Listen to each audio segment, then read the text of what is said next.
Okay, welcome to the July 2022 CV3 SLA and DCA licensing committee meeting. My name is Michelle Cooper-Smith. I am the chair, and Jeanette Kim will be helping me with Zoom and all that fun stuff this evening. Just a few reminders before we get started. The meeting is being recorded, as you heard. Please sign into the chat with your name and affiliation, if relevant, in the chat box. The chat is only used to sign in, sign up to speak, or ask about technical issues, and the chat only goes to the host. If people start using it in other ways, we will shut it down because it cannot have a meeting within a meeting. I will announce when each agenda item is up for comment from the public. Please use your raise hand Zoom function to speak on that agenda item. If you're having trouble, please note in the chat. I will give each person who wants to speak a maximum of 2 minutes, but if there are a lot of folks, I will potentially cut that time. And if you're here representing a group, please select no more than 2 speakers to speak on your agenda item, and we will note the number of attendees supporting or opposing the item. Just help us figure that out. Please keep yourself muted unless you've been recognized to speak to avoid background noise. Jeanette or I or Susan will mute you if you do not stay muted. And then one other thing that I just wanted to say is a reminder that I've given many times. Our policy for receiving both community input and applicant information is noon the Friday before our meetings. This has always been the policy. It's on our website in bold on the calendar agenda, and I say it often at meetings, so please be respectful of that. We really do our best to review all of that, but if you don't help us, then we can't be, respectful in that way either. So it goes 2 ways. Okay, just to ask again, is the applicant for number 10 here? Friendship Foods?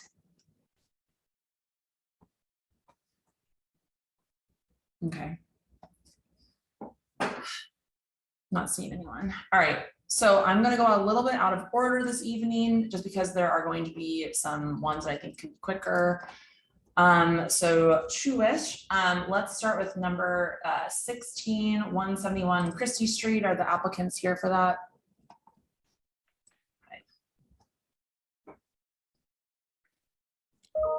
Hello. Hi. Hi, Brian Grummert and Blake Walker. Hi. Hi. Okay, I'm just gonna, so for everyone who has not been to a meeting, basically I'll give a run of show to run down the highlights of the application quickly. And I will also drop a link to the questionnaire for each application in the chat so people can follow along if they're not familiar with the details. And committee, as you know, I shared the draft resolutions with you earlier today. They're in the Google folder.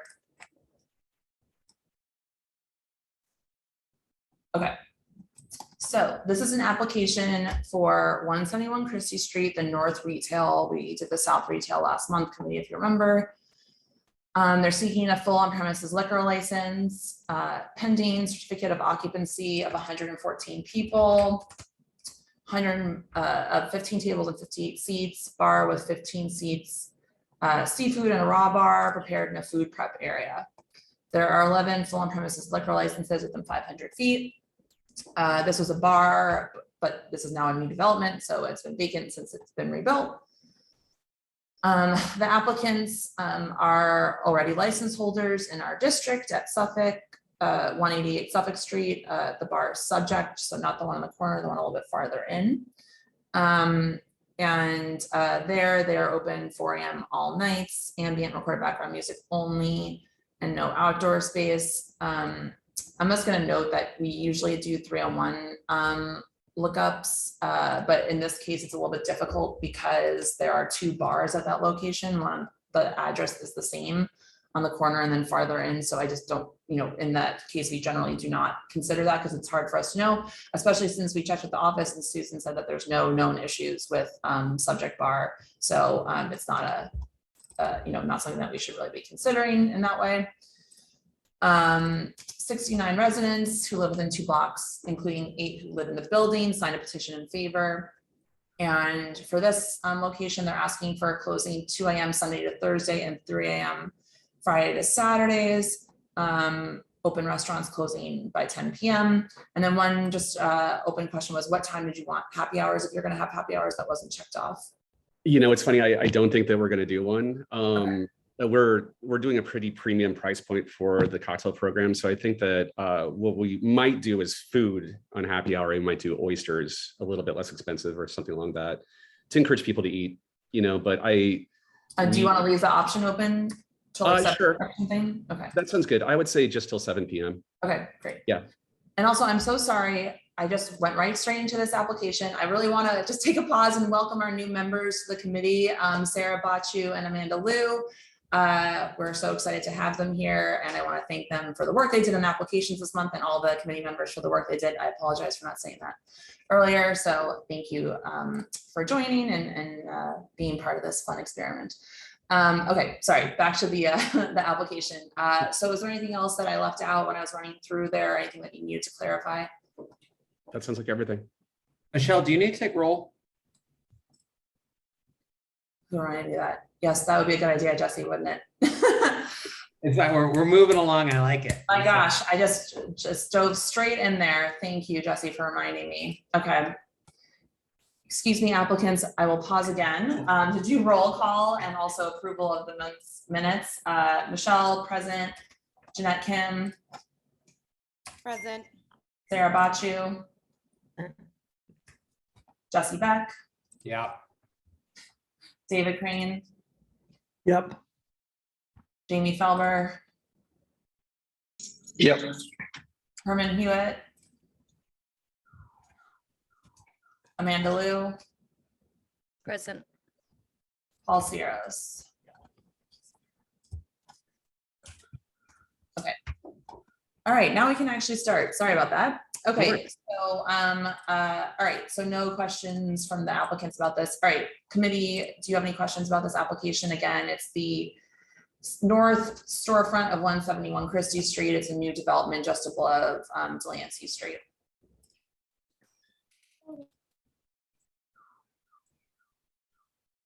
I think the only question I have is clarifying the closing time. Yeah, Not sure if you were going to get to that at a different point. Yeah, thanks, Amanda. So I don't know if other committees members might think about this as well, but last month when we did the South Retail, we did 2 a.m. all nights, and I sort of have a desire to keep it consistent in the two committee members feel the same, 2 a.m. all nights instead of 3 a.m. on the weekends.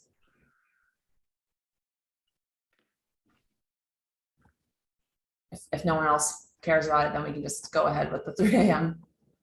Wait, was that was a question to committee about the 2 a.m. versus 3 a.m.? That was something that we might want to do just to be consistent across the two storefronts, which are right, right next to each other. Right. Okay. I wasn't present at the last meeting, so I can't speak on that, unfortunately. Okay. I also agree. I mean, it would be a good idea to do that. Okay. If the applicant will do that, that'd be great. Would you guys be open to the 2 a.m.? You know, we like as a committee to be consistent in our stipulations so that it doesn't, seem arbitrary. Yeah. What do you think? 2 a.m. 7 days? Yeah, we would be amenable towards that. Okay, thank you. Okay, any committee members opposed to that? I'll just do a voice vote. Okay, thank you.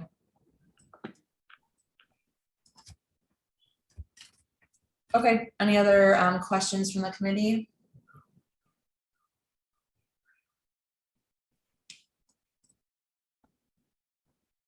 Okay. Is there anyone here from the public to speak on number 16, 171 Christie Street? Chin up. Please raise your Zoom hands if you're here for that.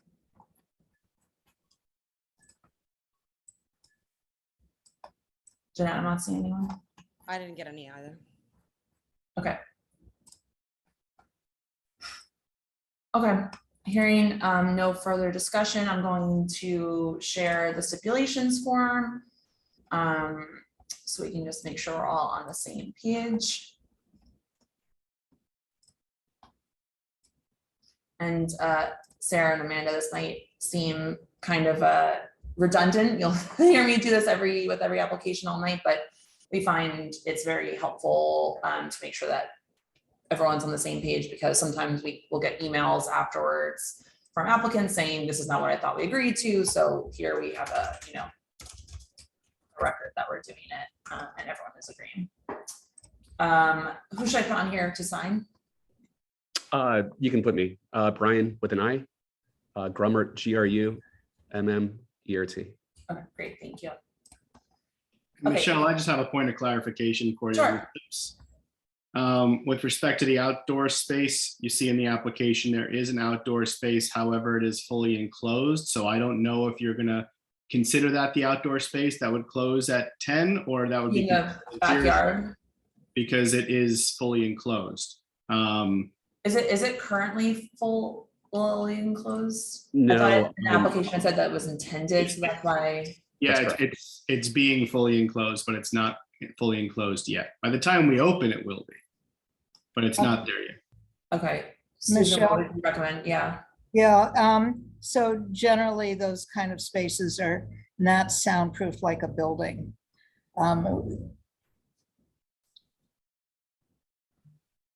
okay, So what we had indicated on the application is that we would close that outdoor insulated area at midnight. okay, there was no one here, just for the committee's context, there's a building above that, that abuts it, on Bowery. I guess that there's no one here, to speak to it. I know that, I think that there's at least one signature on the petition from 199 Bowery, which is the building that abuts it, which would have had the 12 a.m. closing time, but Susan, I mean, we haven't really done many backyards. Like, do you generally do that at the 10 p.m. as well? We haven't had enclosed ones for a long time. What I Yeah. could suggest is that if you do want to approve it that late at this time, to maybe have the usual stipulation about no sound emanating into any of the buildings around. We're comfortable with that. Okay. So put that specifically for the enclosed backyard, because I have it here for number 6. I will install soundproofing. Like, I can just say this, including in the backyard. Yeah, including the backyard enclosure. Okay.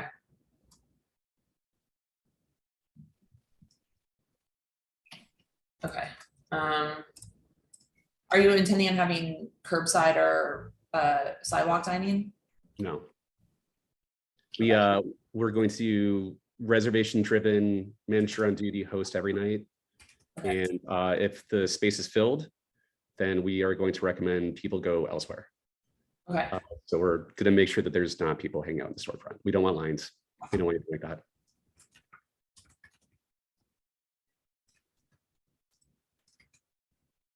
And no sidewalk cafe or DOT, if that's what you're asking, Michelle. Yeah, right. Yeah.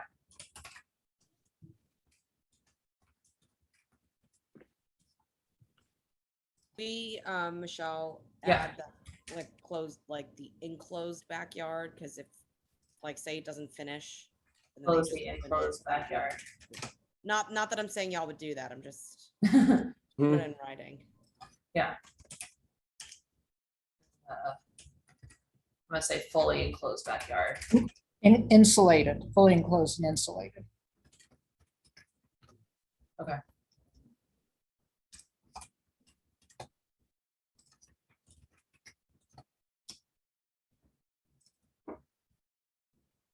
Okay. All right, committee, does that look good? Looks Backyard right. Until 12 a.m. and then we're gonna make sure that it's soundproofed. So I'll just run through these then. Thanks for clarifying on that, Joseph. Good thing. Okay, so license type is liquor, wine, beer, and cider. Operate a bar serving seafood, opening no later than 12 p.m. and closing by 2 a.m. all nights. Backyard only until 12 a.m. for outdoor. They will install soundproofing in consultation with a sound engineer to ensure that sound is not audible in surrounding residences, including in the fully enclosed and insulated backyard. Okay.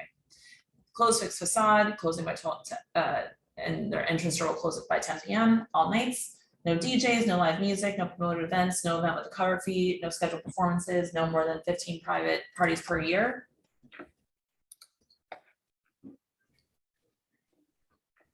Joseph, or is that private parties per year? Guys, what do you think for private parties? Yeah, that's kind of funny. One of the things that we're trying to do with the space and how we designed it was that we want to book a lot of weddings. There aren't a lot of venues in the Lower East Side that are kind of capable of that, and we wanted to take advantage of this back space. And so we might be able to do more than 15 weddings a year. I'm not really sure. Our guess was it would be about 15. But if it could be a higher amount, they would be daytime events. They would not be nighttime buyouts. So it would very much be a different animal at that point. Yeah, I just that we need to know how many. If you could say 30, I know that's a lot, and I don't think we would ever hit that number, but I think that that would be kind of incredible. You know, if we book 30 weddings a year, then I think we're doing something right. Okay. In terms of what the place is. Sure. Just a quick point question there is that if you are going to have weddings, do you plan to have live music at those events? No. The room is not really set up for it, and in accordance with everything else in the license, we're just still going to use ambient music. Okay, great. So that's the next one. Play ambient recorded background music only.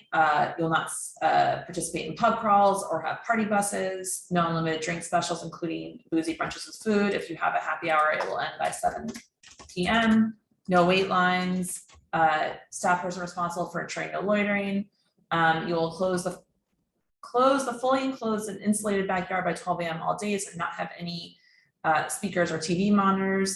But I will not have but I will not have sidewalk or curbside dining. Sorry, it's a little awkward, but this second thing doesn't actually fill in, or else I would put it there. Does that look good? Looks good to us. Yeah, looks great. Good. Anything from the committee?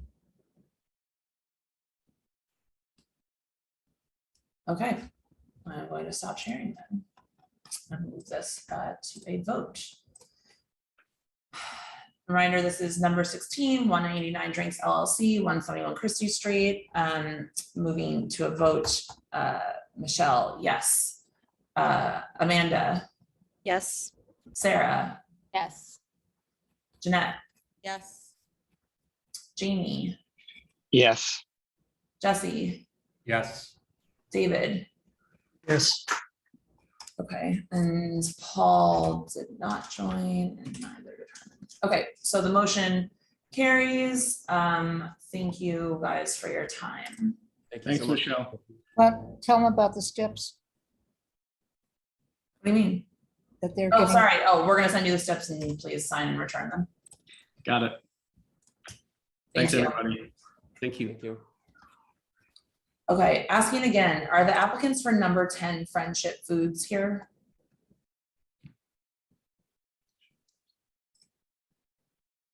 Okay, because we cannot hear your application tonight. We do not, if we don't get a petition from you. So if anyone knows them, please get in touch with them. Okay, now we're going to do number 17, 200 East 3rd Street. If the applicants are here, it's Virginia's. Are you present? Hello, Reed Adelson. Hi. Hi. Just gonna drop the questionnaire in the chat.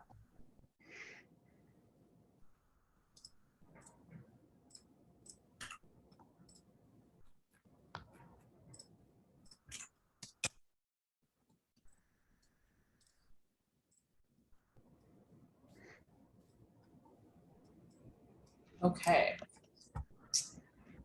So this is an application for a full on-premises liquor license for Oyster City LLC, doing business as Virginia's at 200 East 3rd Street, just off of Avenue B, between A and B. C of O of 74 people, 25 tables and 52 seats, 1 counter with 2 seats and 1 bar with 4 seats, serving neighborhood food, American food. There are 11 full on-premises liquor licenses within 500 feet. This applicant was licensed with what it seems like was essentially the same business that they're applying for tonight at 647 East 11th Street, which got its full on premises license from the SLA in March sometime in 2016, with closing hours of 12 a.m. all nights. Our understanding that this restaurant closed earlier this year at that location, but there were no commercial 301 complaints there, and not a problem known to the community board. We received 24 signatures from folks within 2 blocks. A neighbor of the former Virginia's wrote in support, and we received letters from 3 other character witnesses who do not live in close proximity, but were, it seems, patrons of the business. So now they're asking for the license at 200 East 3rd Street, also closing 12 a.m. all nights. This was previously Root and Bone. Yeah, did I miss anything? From me? No. Yeah, Reed, is anything I missed? Anything you want to clarify? No, you did a very good job of summarizing. Okay, great. What you're doing. Thank you. Okay. Anyone from the committee have any questions about this application? Sorry, my internet ducked out. Which application are we doing right now? Number 17. Thank you. Yeah, of course. Is this this is going to be almost exactly the same operation as Virginia's that was on 11th Street? Yes. Great. I'm sorry you guys had to close. Well, new beginnings in a new location. Perfect. Yeah, no, I'm a big fan of Virginia's. Thank you. Okay. Cool. Anyone else from the committee have any questions before we go to the public? I know there's at least one person here.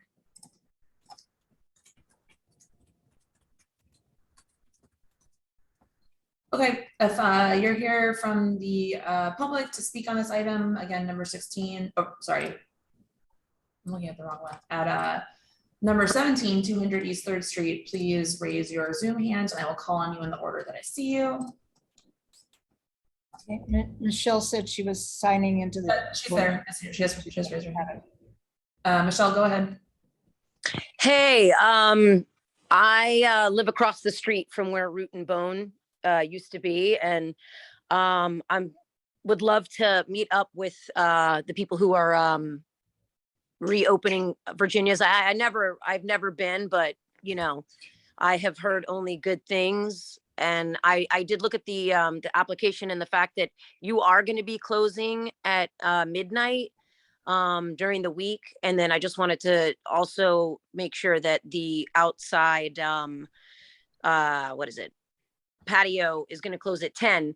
And then I wanted to just ask one question. As far as music, how loud are you going to be playing the music? Will you have the doors open? Only because Poco is such a consistent problem on the corner of Avenue B and 3rd Street, and their music is so loud that you can hear it literally all the way down the block.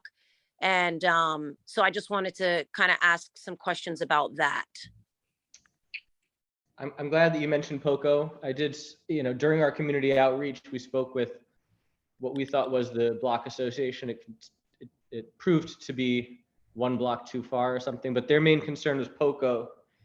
And I'd like to state for the record that I want to, how can I say, differentiate myself from them in any way, shape, or form. I'd rather them not be my neighbor. I mean, I've walked by there and they're blasting like stadium speakers out the window, and it's ridiculous. That's definitely not, I mean, if you've ever been to Virginia's, it's very low ambient music, recorded music. That's also less vulgar and crass than the music that they're playing at Poco, which is an unfortunate sort of blemish on that stretch of the neighborhood. So low music that is very inoffensive and significantly more appropriate to the crowd that I'm going to attract, which couldn't be more different from what Poco does. I hope that answered the question. I'm Thanks, happy to Reed. answer any other questions. Yeah, no, that's awesome. I mean, you know, we had No Malice Palace on our block that we got shut down thanks to Susan. And then, you know, the book club has been such a blessing. So, you know, I loved Root and Bone. If you, you know, and again, when I get back into town, because I'm not in town right now, I'm back next week. I can get people on the block and in my building, absolutely, to come and meet with you and just to, you know, we can all introduce ourselves. We just like to, you know who's coming in and, you know, try to support as much as we can, you know, knowing that it's just going to be an amazing establishment. So, I mean, as long as you're not open till 2 a.m., I love that. No, it's, I wish that I had a neighbor that was a little bit more sophisticated than Poco is. Let's put it that way. I'm a big fan of what they do at book club, the place next door. The name escapes me, but the beautiful Japanese restaurant next door to book club, and Discovery Wines right there. I mean, there's some nice stuff going on, and then it's like Poco is just sort of the blemish there. Okay, I'm just gonna ask that maybe you guys can talk about this offline, because we're gonna ask. That's okay. No, but Michelle, we're gonna ask, you know, the applicant has already said that they're gonna close at 12 a.m. indoors all nights, and our standard stipulation for outdoor dining in CB3 is 10 p.m. all nights, and to not have any speakers or TV monitors. I've been to Virginia's many times in the past. It is for sure a restaurant. So, thank you. Okay, great. Okay, anyone else here from the public to speak on this item number 17, 200 East 3rd Street? Please raise your Zoom hands. Okay. Committee, any questions since this discussion?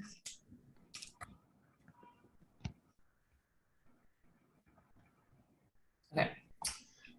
I am going to share my screen so we can run through the stipulations form. Okay.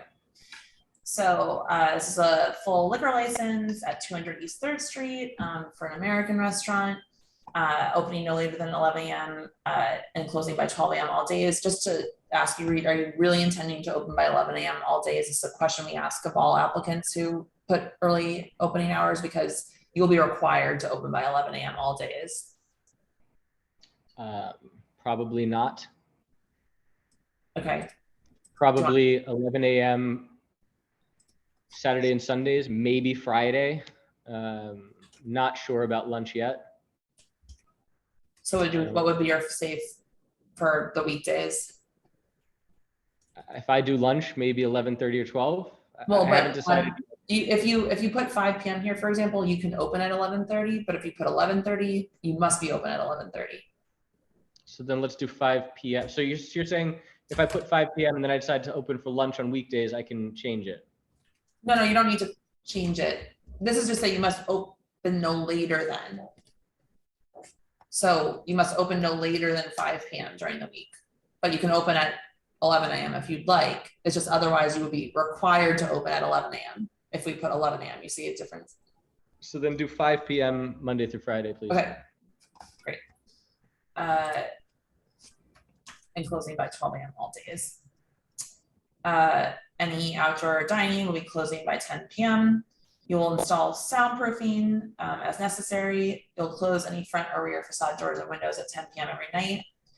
No DJs, no live music, no promoted events, no event with a cover fee, no scheduled performances. You'll play ambient recorded background music only. You'll not participate in pub crawls or have party buses come to your establishment. You will not have unlimited drink specials, including boozy brunches with food. If you have a happy hour, it must end by 5 p.m. No wait lines, and you'll have a staff person responsible for ensuring no loitering outside. And just to reiterate, you'll close all outdoor dining allowed under the temporary open restaurants program and any other subsequent uses by 10 p.m. all days, and not have any speakers or monitors. Does that all look good? Reed? Yes. Okay, great. Anyone in the committee have any flags before we vote?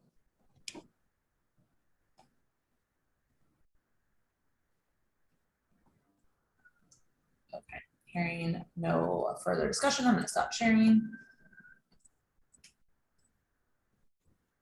and move this to a vote. Reminder, we're voting on number 17, 200 East 3rd Street. Jeanette Kim, Yes. Sarah Bachu, Yes. Jesse Beck, Yes. David Crane, Yes. Jamie Felber, Yes. Amanda Lou, Yes. Michelle Cooper Smith. Yes. Okay. So this motion carries. We will send you your stipulations form hopefully by tomorrow. Please sign and return them to the office. Thank you for your time and thank you, Michelle, for coming. Thank you. All right. Thanks, everyone. Okay, I'm gonna say again, number 10, Friendship Foods. Are you here?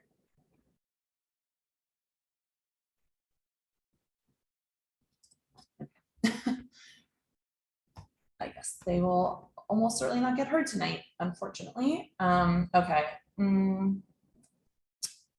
Is number 12, 119 First Avenue present?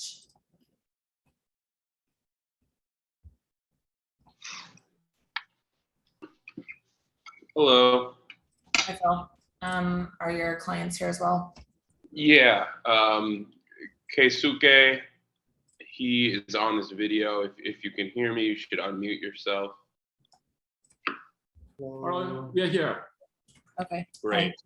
All right, I was gonna drop the application in the chat so everyone can follow along. Again, this is number 12, 119 First Avenue. Okay. This is application for full on premises at 119 First Avenue between East 7th Street and St. Mark's Place. It is a establishment with pending CFO of 74 people, 20 tables with 54 seats, 1 bar with 3 seats, Korean food prepared in a full kitchen, no televisions, ambient recorded background music only. There is an existing license at this location for Ariari NYC Corp doing business as OEG, and then there are 32 other full on premises licenses besides that. OEG was approved by Committee Board 3 in May 2014, closing hours of 12 a.m. Sunday to Thursday and 2 a.m. Friday to Saturday. The applicants before us this evening operate 3 other restaurants in Manhattan, 2 of which have wine beer licenses and 1 of which has had a full on premises since August 2014. This location had no 301 complaints. 27 residents who live within 2 blocks signed a petition in favor, and the applicants are asking for closure of 12 a.m. Sunday to Thursday and 1 a.m. Friday to Saturday, and they're not asking for outdoor space. Anything I missed there? No, I guess I would just add that this is the team from Hand Hospitality, which, as you mentioned, owns several high-end restaurants in New York City, including Jua, which is a Korean tasting menu restaurant at Flatiron. Her name is Han, which is a more casual Korean restaurant, equally as delicious. The reason I say that is this is an experienced team of operators who pride themselves on their top quality and food forward restaurants. So I think that'll be welcome to this neighborhood. And then lastly, I would just point out that they did extensive outreach, soliciting petition signatures. They worked for several hours to get about 50 or 60 signatures from people in the area.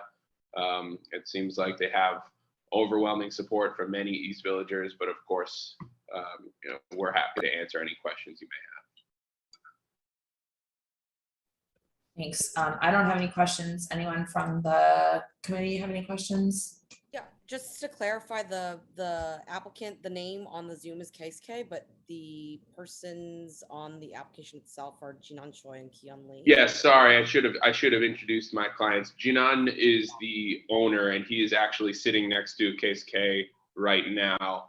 They're together, and KSK is part of the Hand Hospitality team. He's a director of the hospitality group.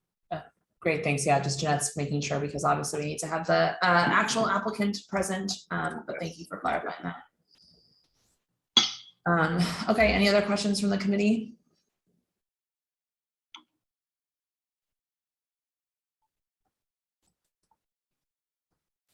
Sorry, what's the hours on the license right now? It's closing 12 a.m. Sunday to Thursday and 2 a.m. Friday to Saturday. So these applicants are asking for an hour reduction on the weekends.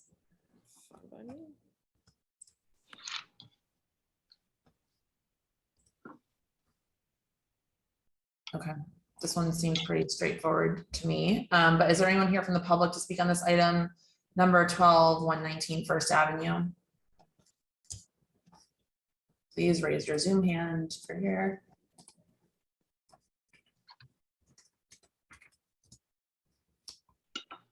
Okay. Not seeing anyone. Okay, committee, if you don't have any other questions, I'm just going to share the stipulations form to go through it with the applicants and see if you guys have any questions.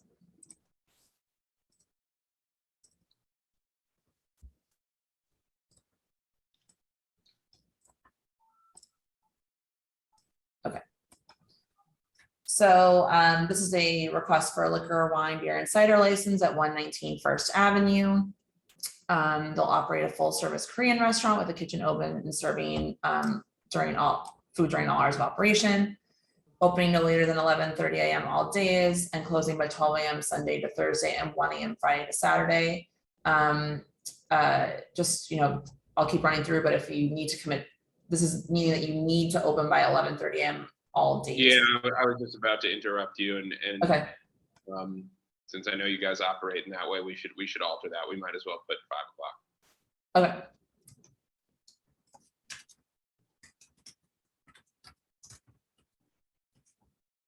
They will not use outdoor space for commercial use. They will close any front or rear facade doors and windows at 10 p.m. every night. No DJs, no live music, no promoted events, no event with a cover fee, no scheduled performances.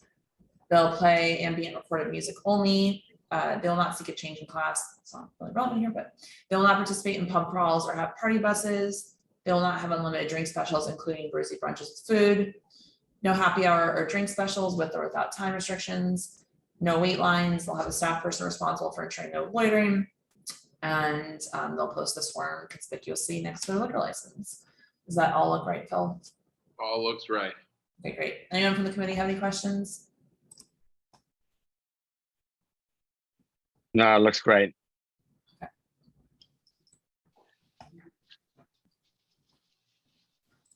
All right, hearing no further objections, I'm going to move this to a vote. Again, this is for number 12, 119 First Avenue. All right, getting this started. Jeanette Kim. Yes. Sarah Bachu. Yes. Jesse Beck. Yes. David Crane. Yes. Jamie Felber. Yes. Amanda Liu. Yes. Michelle Cooper Smith, yes. I just don't know. Okay, that is everyone that's here. So this motion carries. We will send you stipulations tomorrow. Please sign and return them to the office. And thank you for your time. Will do. Thank you, everybody. Thank you very much. Okay. Are the applicants for, again, number 10? Here, no. Okay. I'm just gonna knock out one more, I think, pretty straightforward one, which we can hopefully do quickly. So are the applicants for number 14, 150 East 14th Street here?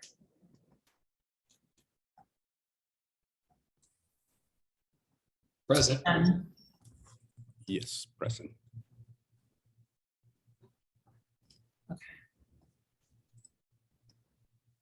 Is the applicant here? I just want to make sure, in addition to representation. Yes.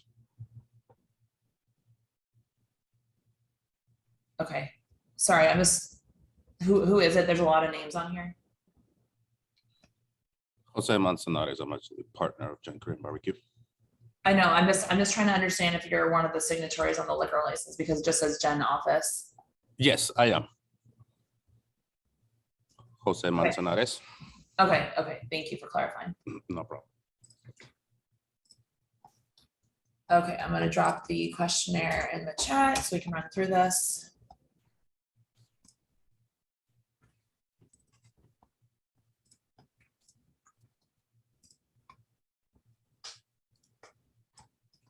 Okay.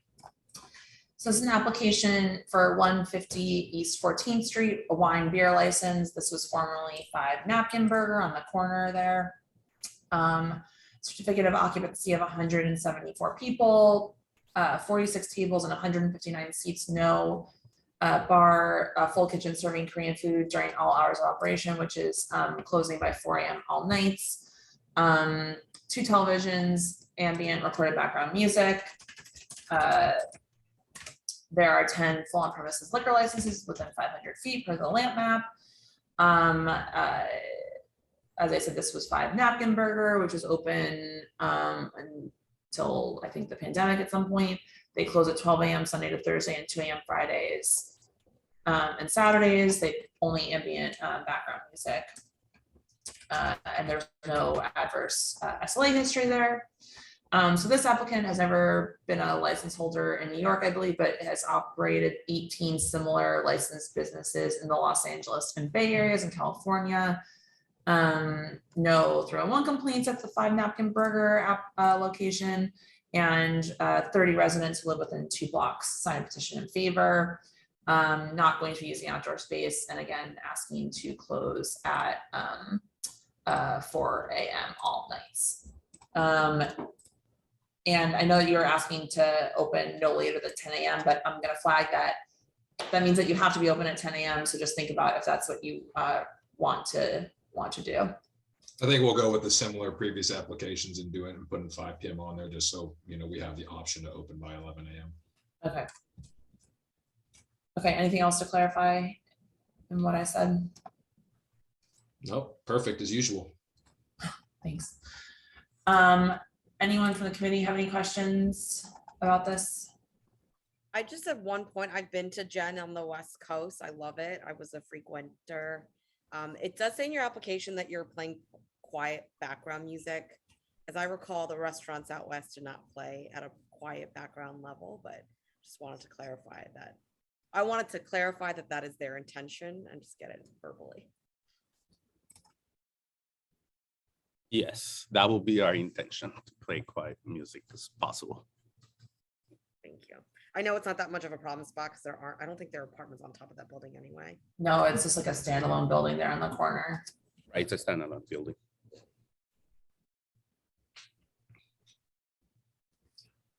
Do you plan to have 100 employees? It's a lot.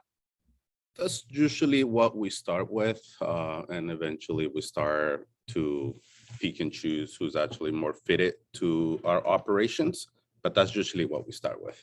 We do have restaurants that have 120 employees. All right. Yes, that sounds like a challenge, but good luck. Okay, anyone here from the public to speak on this item? This is number 14, 150 East 14th Street.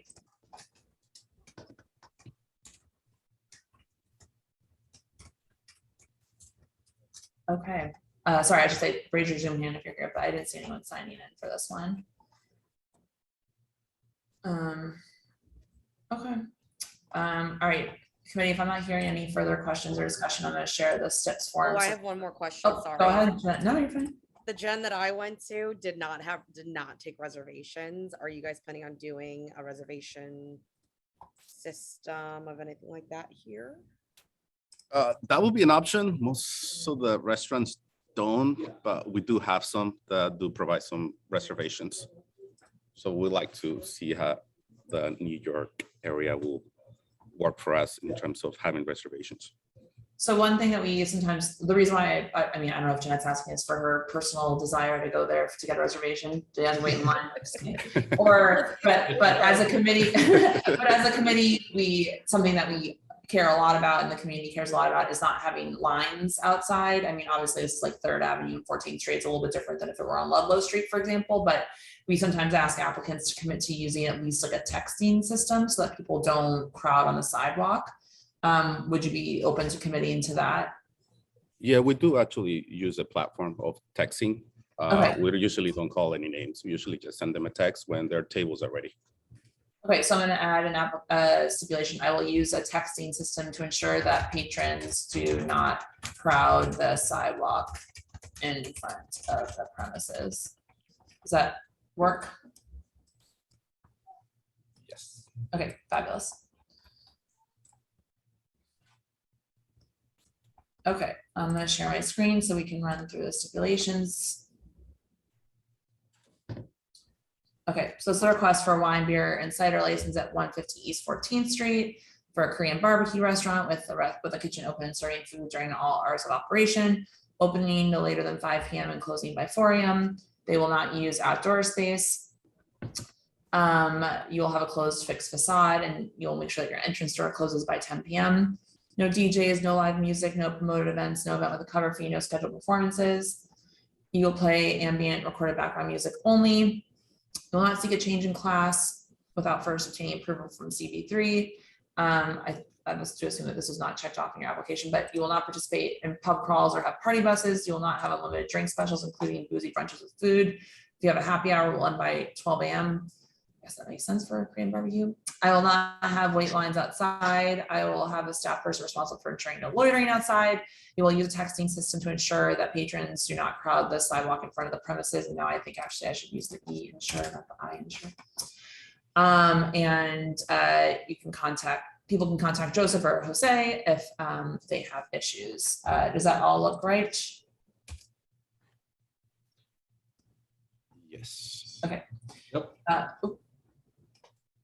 Go ahead, was someone about to say something? No, I just said yes, so just confirming yes, it looks right. Okay, great, sorry. Anyone from the committee have any flags for this?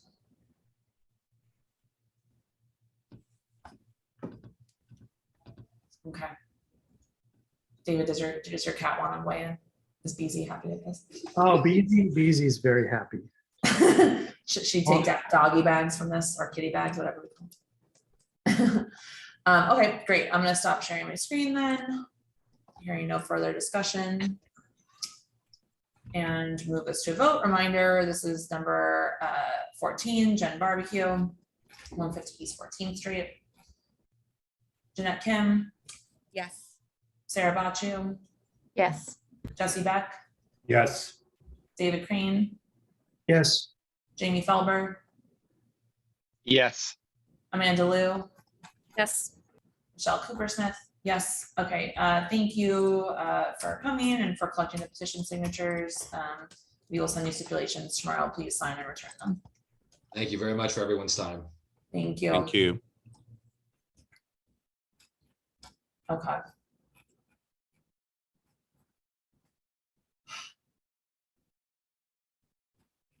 All right, so we have, I think we're gonna end up having 4 more tonight because it does not seem like Friendship Foods is here unless they're here, number 10. They've not gotten their petition. I sound like a broken record. So I'm just going to go then to number 8 because I know that there are residents here to speak on that item. Are the applicants here for number 8, 87 Ludlow Street? Yeah, hi, Michelle. Donald Bernstein is their attorney, and my clients are both here. Wolfgang and Vlad are here. Okay. Yep, we're here. Hi, guys. Okay. All right. Let me drop the application in the chat.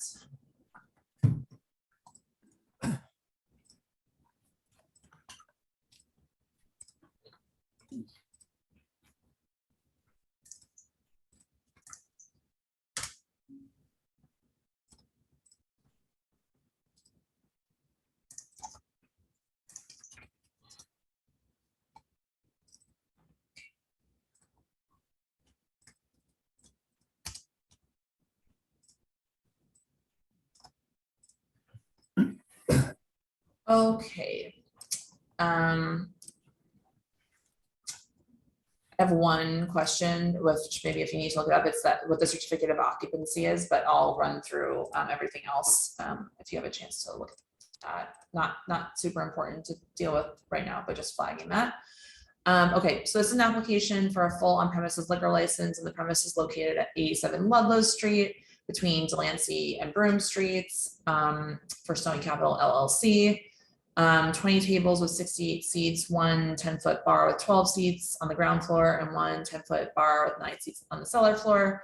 Full kitchen, serving food during all hours of operation, which they had requested 4 a.m. closing hours all nights. Music played via recorded media or curated by a DJ. There are 29 full on-premises liquor licenses within 500 feet per the lamp map. This is a currently unlicensed space, which was previously licensed to the Fifth Elephant LLC as which was a karaoke bar until February 2019. There was which was denied by Community Board 3, but then subsequently approved by the SLA with stipulations of closing by 12 a.m. all days, no outdoor space, security personnel all days. Before this karaoke bar, which I'm not sure if it ever actually opened, it was a little unclear. It was Left Field from 2012 to 2018, which was open until 1 a.m. all nights, ambient recorded background music only, no use of the backyard. That operator had 3 SLA disciplinary actions, 1 in 2017 and 2 in 2013. These applicants have never previously been license holders, but one applicant has worked in the hospitality industry for 5 years, specifically as a manager at the public hotel over on Christie Street, where there have been 5 commercial 301 complaints since 2019. And we know because we heard an alteration for the public hotel, yikes, like probably the beginning of last year, has created quality of life issues for the residents at 10 Stanton Street from noisy patrons, et cetera. And I'm sure Susan can speak to that more if people have questions about that. There were no commercial 301 complaints at the location that we're discussing, 87 Ludlow Street, which makes sense because it has been unlicensed. CV3 received a joint letter in opposition to this application from the Orchard Street Block Association, Space Block Association, the Lower East Side Dwellers, and the Suffolk Street Block Association, citing the problematic location as having issues with safety, uncontrolled noise, and street traffic, and general quality of life issues plaguing the neighborhood that come from the oversaturation of liquor licenses in that neighborhood. We received about 70 notes from local residents, not all of whom live directly there, but at least 3 who live across the street from the location, citing a myriad of issues right there, including that the street already has a lot of problems with the DL and Hotel Chantel and the licenses that line Broome Street between Ludlow and Allen, which is creating a lot of noise problems and quality of life issues. And we've heard about that too in this committee because we have heard some licenses on Broome Street there, just around the corner. Another person wrote in saying that this new license application provides nothing new or positive for the community and only adds to saturation in the area. 50 residents who live within 2 blocks signed a petition in favor. And just to reiterate that they're asking for 4 a.m. all nights as a Croatian Mediterranean restaurant and lounge with a full kitchen preparing food until 1 a.m. and then food served, but food served during all hours of operation. So I assume that's some sort of like modified menu, but we can ask about that. And I believe that they're asking for outdoor dining as well. So Donald or applicants, anything that you need to add or clarify there? Yeah, a few things. Thank you, Michelle. That covered most of it. Just want to point out a few things. Wolfgang, who is one of the owners, has many, many years experience in hospitality. His latest is managing the public hotel, which of course he does not own, and which is 10 times or more than the size and a completely different operation than the small restaurant and lounge that they're looking to open at 87 Ludlow.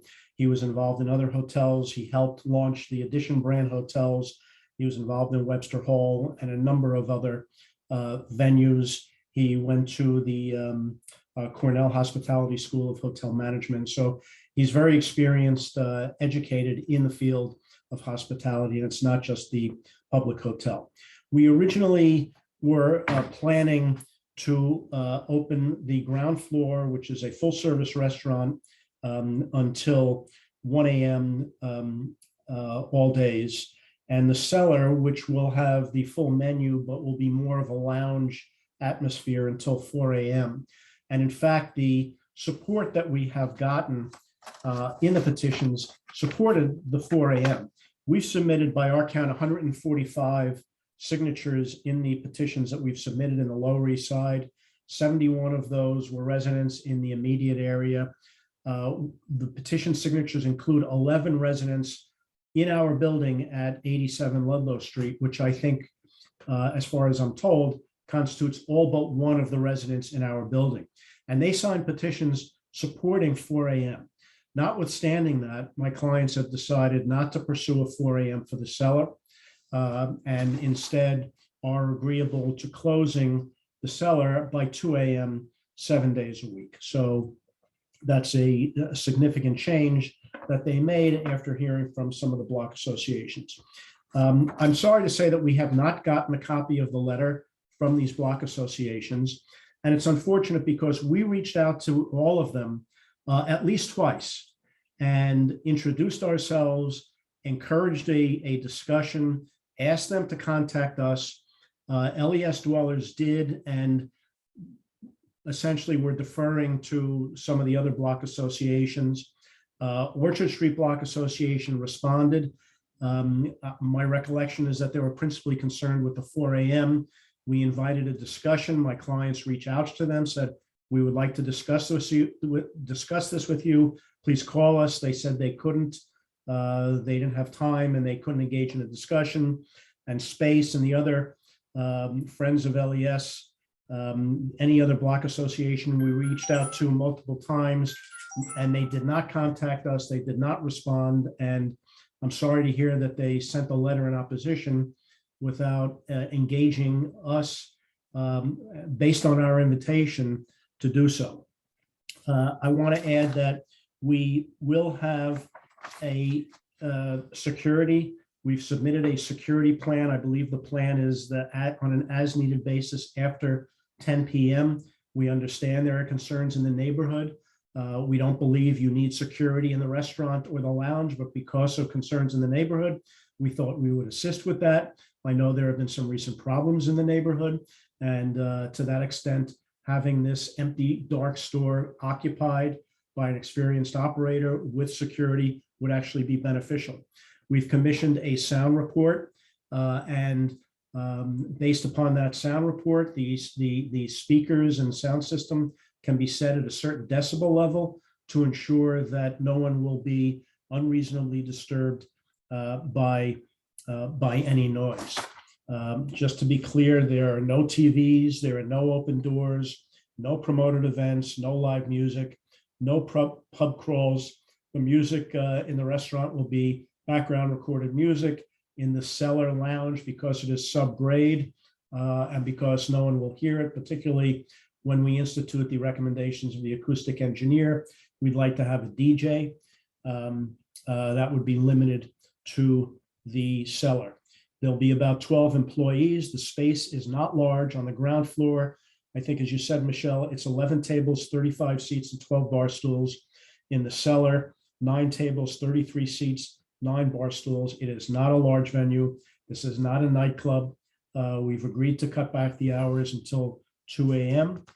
And I think that covers everything that I wanted to say. Thanks, Donald. Just to clarify, so you're saying that you want to have a DJ only in the cellar, right? Right, that's right. And can you actually, do you mind breaking down for us how many tables are on the ground floor and how many are on the cellar floor? Yes.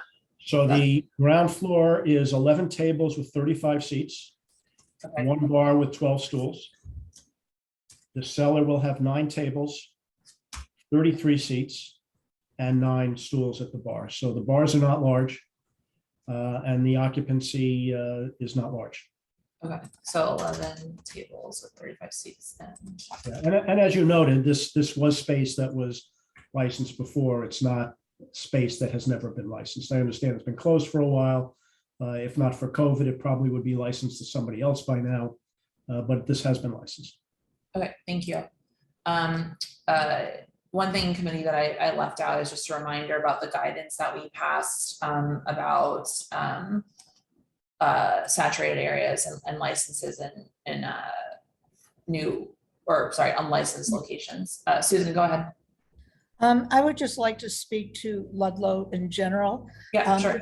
This actually just came up Tuesday at my district service cabinet meeting. We have had at the office complaints about various places on Ludlow, and I went down myself and couldn't believe it. It is very loud. There are cars going up and down, or up, blasting music. There's people all over the sidewalks drinking and very loud. And so I did speak to the police about this. They are also very concerned. They're aware, they're concerned. They're trying to put extra police there, but as you know, crime is also up and there's a shortage of police. So it's very difficult. They are seriously considering that it would be good to close the street. So at least you wouldn't have these cars coming up blasting music, but they don't have the staff to do that. So I just wanted to, say from the office that this has been discussed with the 7th precinct. It is a serious problem area that is draining the staff of our precinct as well as impacting the residents. And something I just thought of years ago, we used to actually ask some of the precinct commanders for letters just attesting to the saturation of an area. And I think, I should inquire with the current officers for areas that are seriously saturated, if they would put comments in writing, never about a specific application, but only about the saturation of an area. Okay, thanks, Susan, for the context. I'll note, I know that there's a difference between, or there traditionally is a difference between Ludlow, between Delancey and Houston, and where we're talking about, which is below Delancey, but I think I live right there, and I can sometimes be like really astounded with the amount of human beings that are out there because of between the DL and Hotel Chantel, and now that there are a lot of licenses on Broome Street also now. So when I discussed it with the precinct, it was all of Ludlow. Okay, they are saying below Delancey as well. Susan? Sorry, yes. Okay, thank you for clarifying.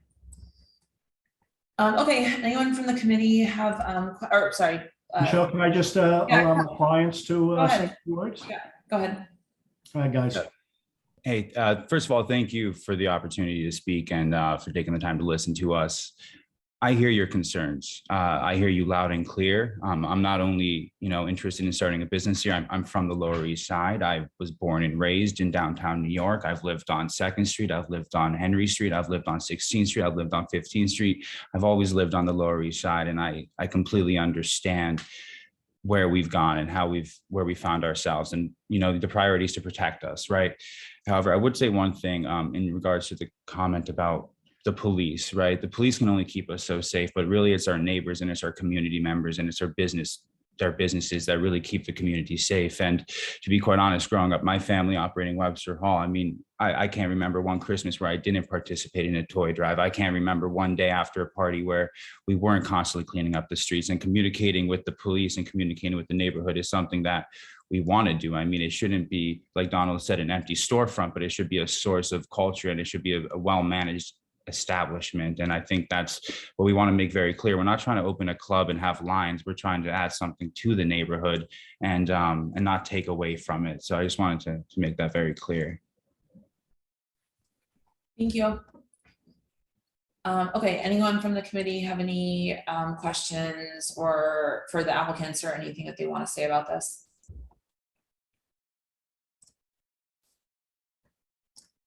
Yeah, can I say something? As someone no, who's- sorry. You're not a member of the committee. You'll have a chance to speak. Okay. Anyone from the committee have anything that they'd like to say on this? What's the square footage of upstairs of the ground floor?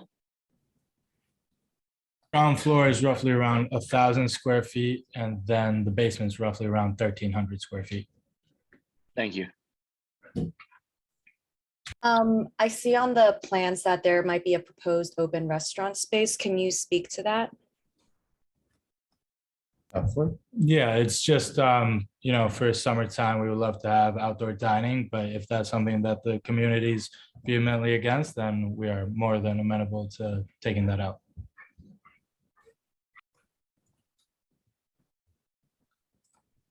Can you speak to why Croatian?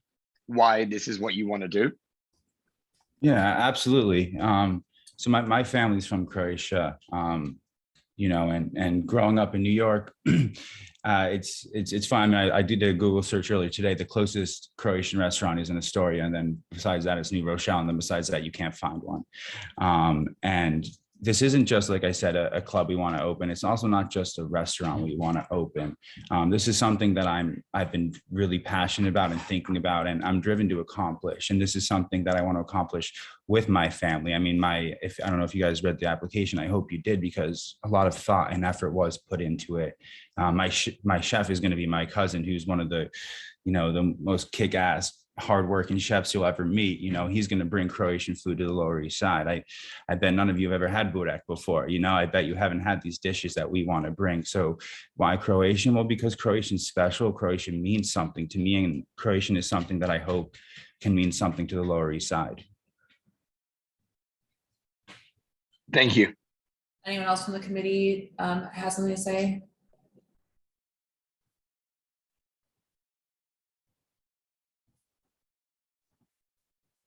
Okay.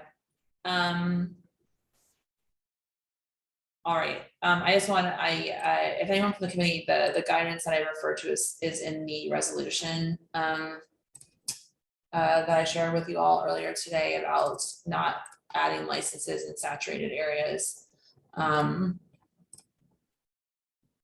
Yeah.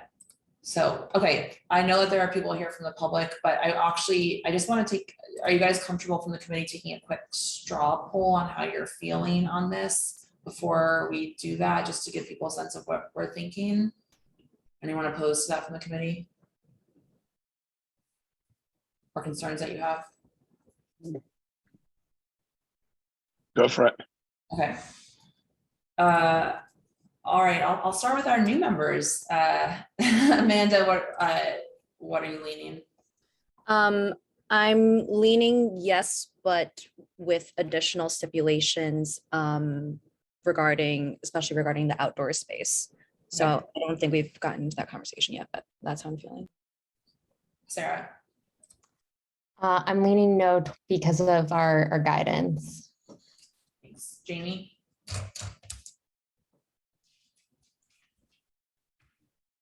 I'm leaning yes with modified hours. What kind of hours? I don't know, 1 a.m. Okay. David?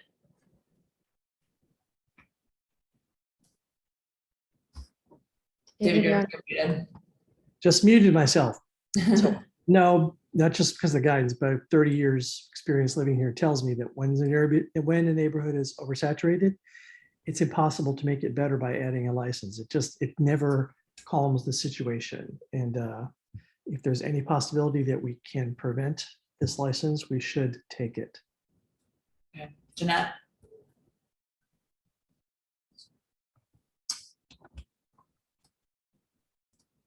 Jeanette, where you go? Oh, shoot. I think she dropped off. Okay. She's having internet problems. Okay, all right. So let's have members of the public, please raise your hand. I'm just gonna see how many folks are here to speak on this item.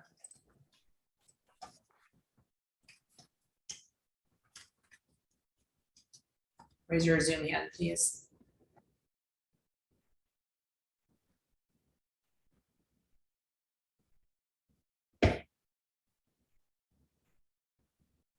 Okay.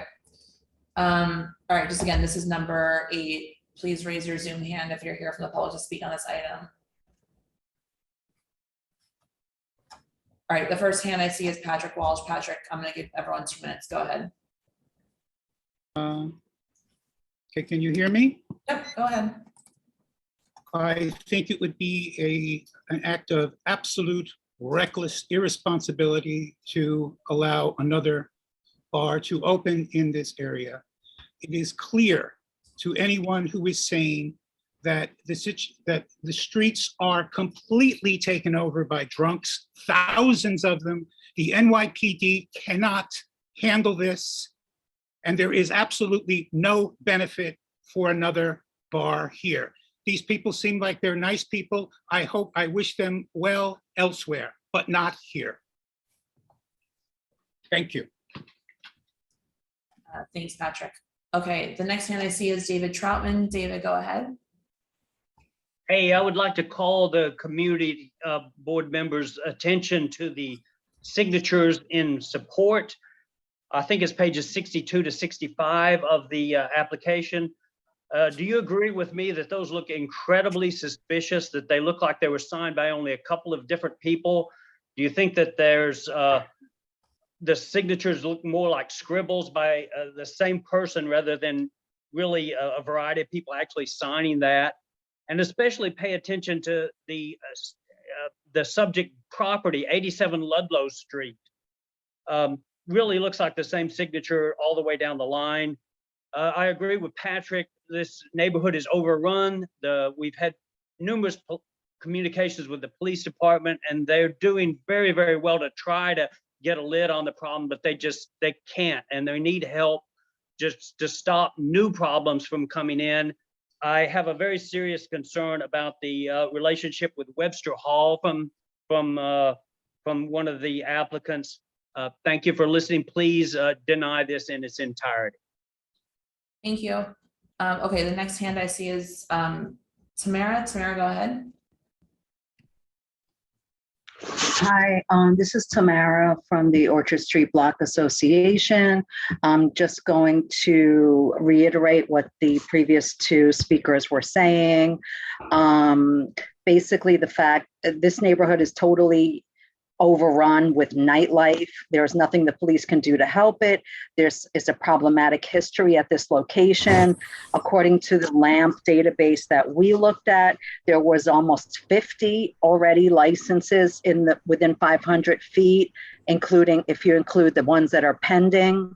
So that's way over saturation.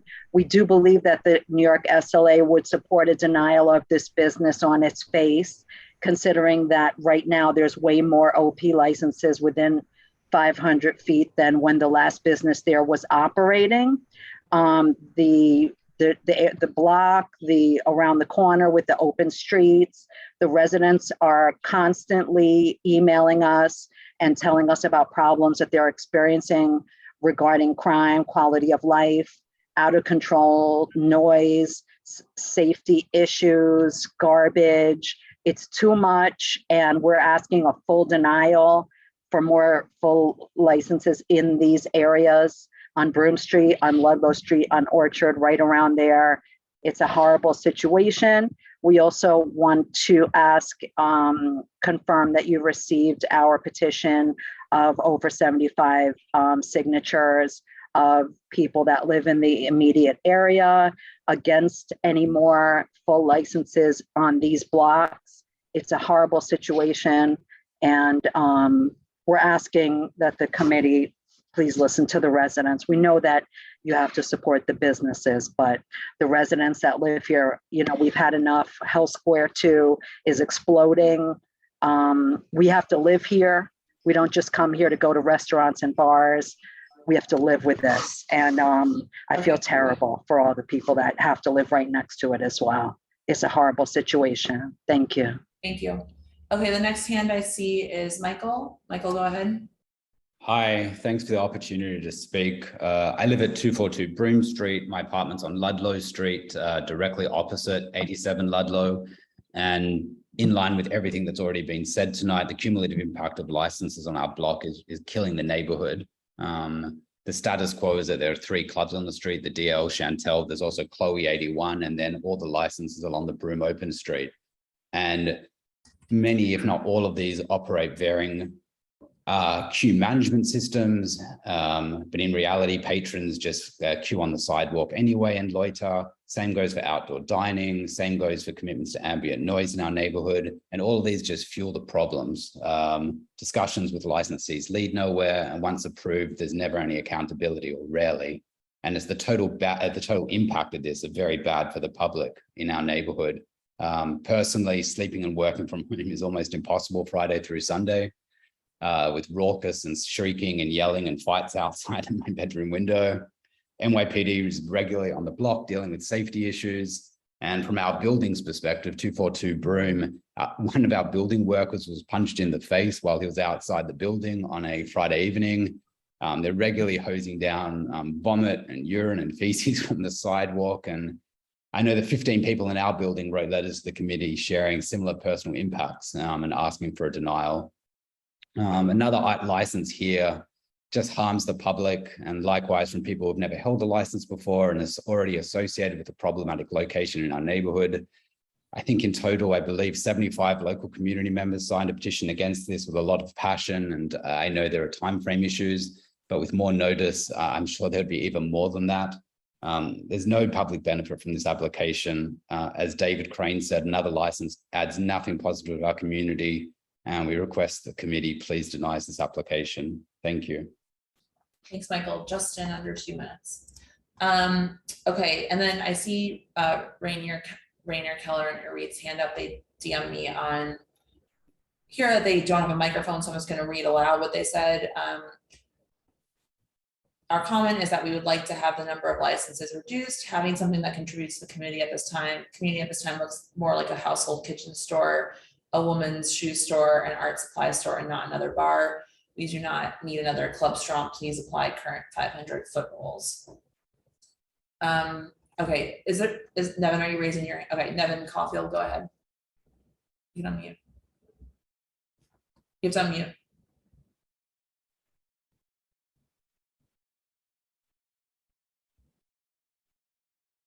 You're still muted. All right, there you go. Yep. Okay. Sorry.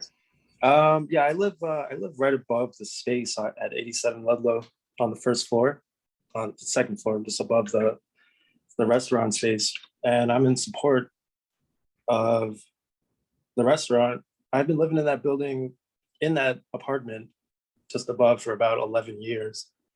And there was a bar that was under me before that, and that closed, and they soundproofed everything. They had security there, and like the problems that were coming from of the people that are around on that block usually are above Delancey Street, and the ones that are, you know, just wandering under are probably from the DL. It's like DL seems to be a problem to me, at least with like noise and with the patrons that go there.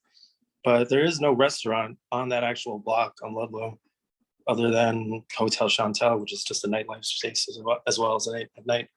So just if it's not going to be like a weekend, you know, nightlife club, then I'm not against it at all. And if the sound is, we tested, I spoke to one of the proposed owners about the sound, and I didn't hear any sounds coming up from the restaurant when they did a sound test.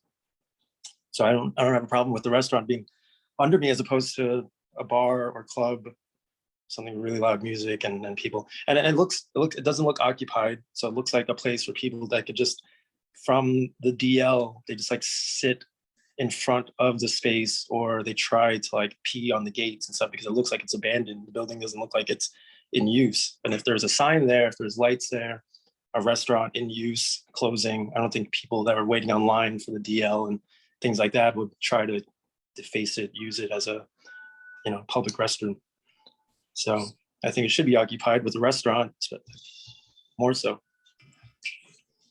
Okay, thank you.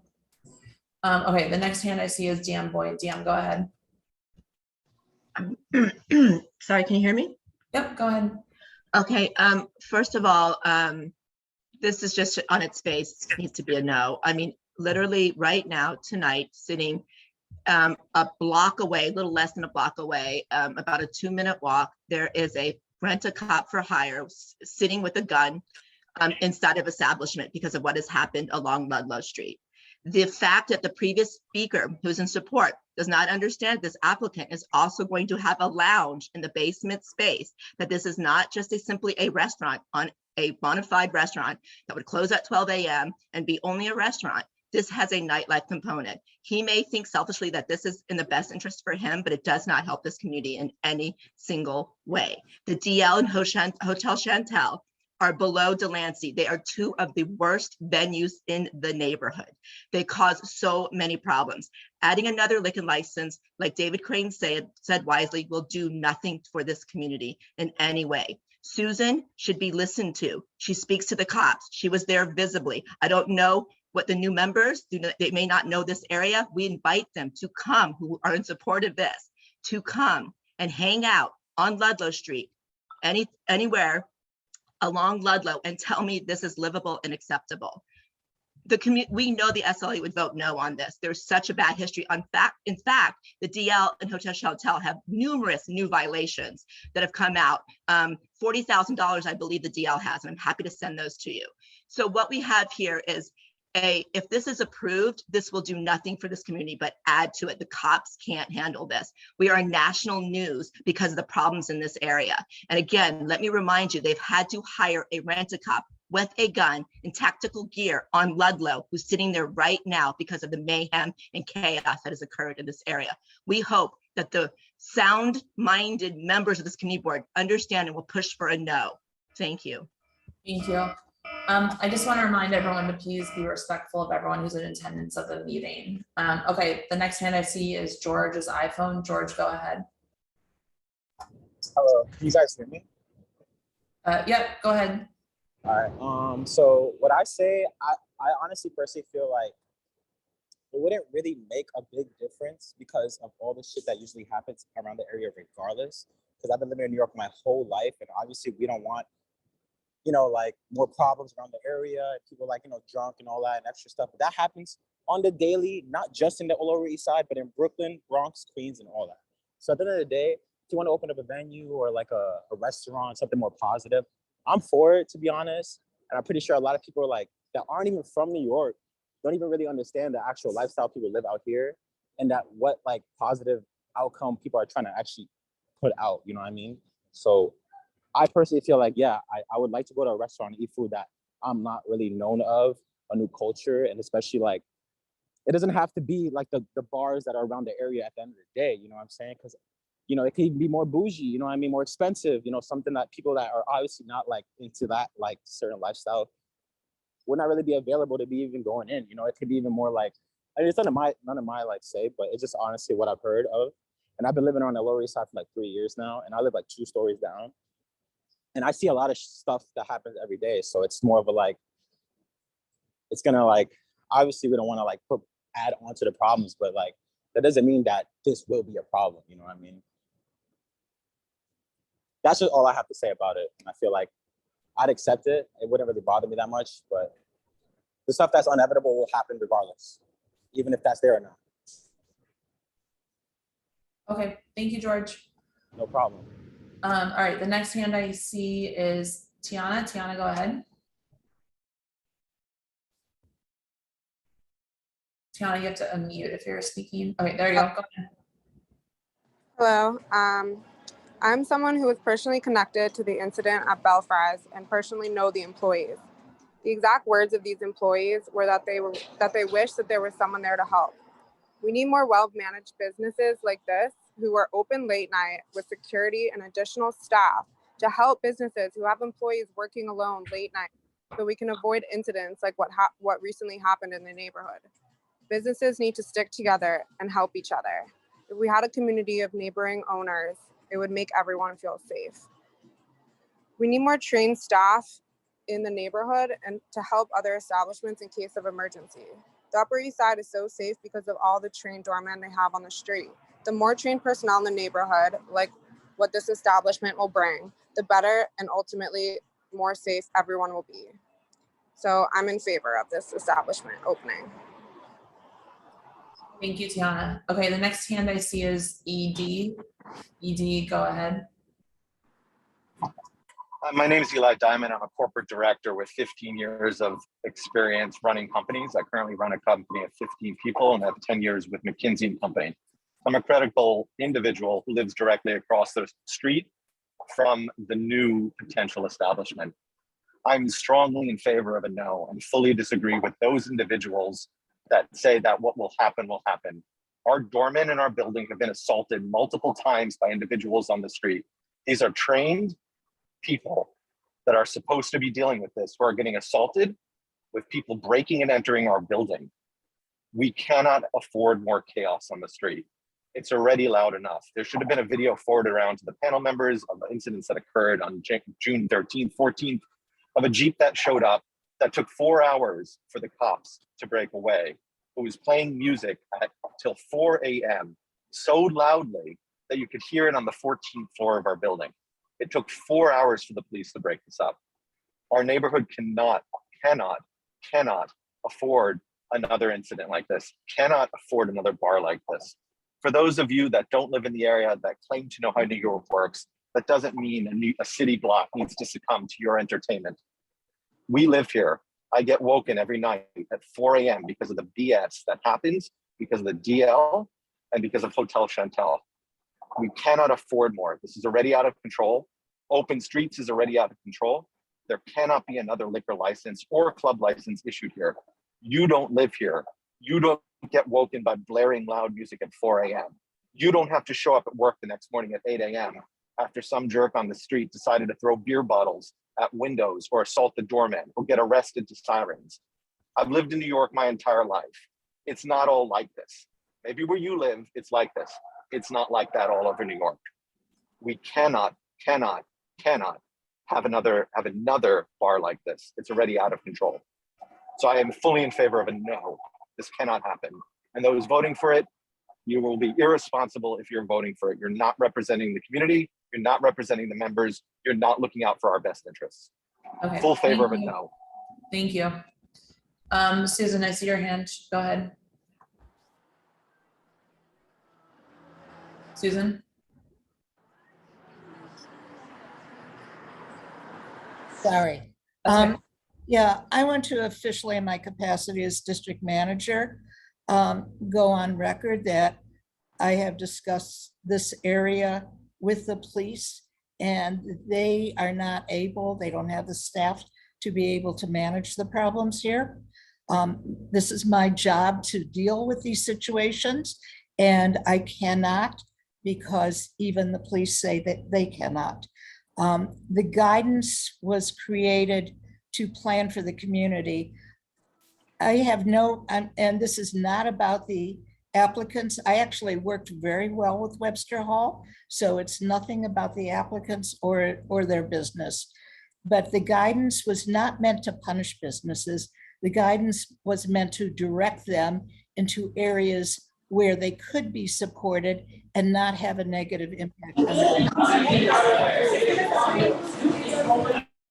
It was meant to be a positive thing. If the committee is not going to follow the guidance in the most extreme situations, this is not about saving a business, it's about directing where a business will go, then they should vote to amend the guidance because it's sort of not fair to have say this is what we support and then not support it. But I would even officially in a resolution want to be noted that as part of my job, I have worked with the police who have said they do not have the staff to handle the issues on Ludlow. Okay, thanks, Susan. All right, anyone else here from the neighborhood, from the public to speak on this item, please raise your Zoom hand. Or else we'll go to committee discussion. I'm not seeing any more hands. Oh, Ned, you're here to speak on this item number 8. Yeah, hi, I'm here. Thanks. Go ahead. Okay, I live at 175 Rivington Street, which is several blocks away. And, you know, I can also attest the applicants seem like well-intentioned guys, but I also can't see how adding another liquor license to the area would really help to ameliorate the problems that are beleaguering it. I bike to church on Sunday mornings and it's like I'm biking through a war zone.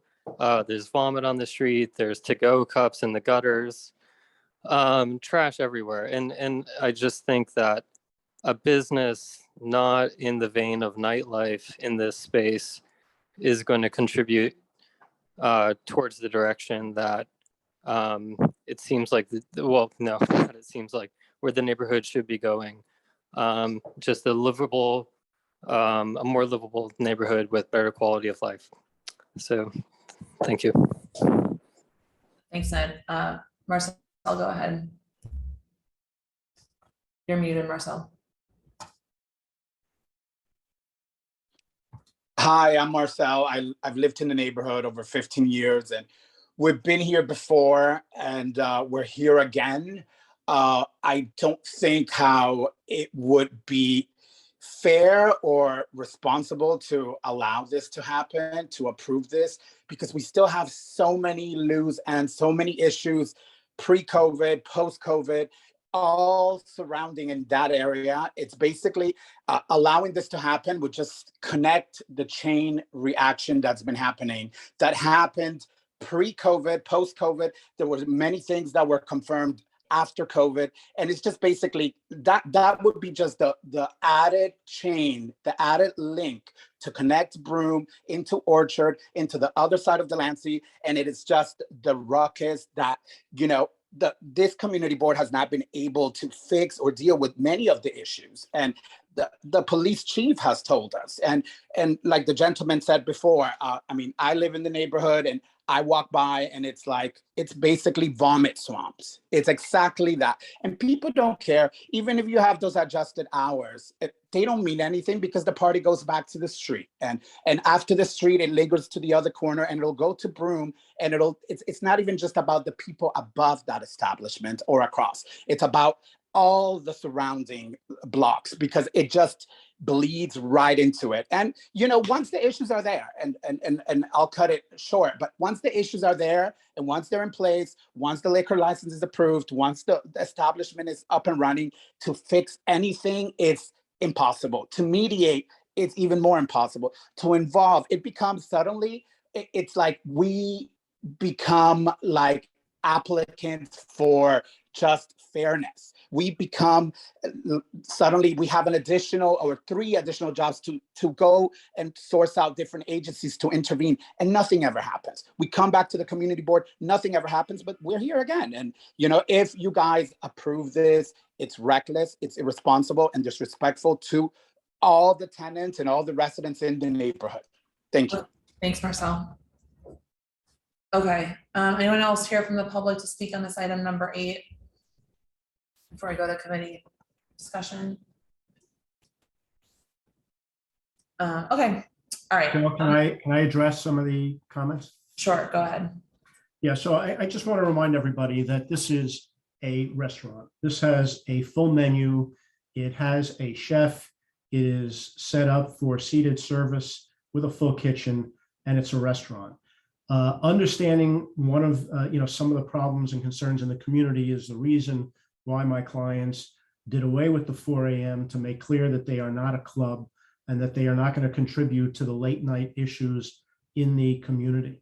It is a small restaurant. There's a total of 68 seats. Even though the cellar is more casual, there will be food service down there, and you're talking about a total of 33 seats. By the time 1 a.m. comes, more than half of the establishment will be empty because we're closing the first floor by then. So between 1 and 2 a.m., you're talking about a total of 33 seats that could be filled if the capacity for that additional hour. So don't think that this is something that is going to contribute to problems. In fact, to the contrary, it is offering a restaurant, not a bar, not a club for people in the community.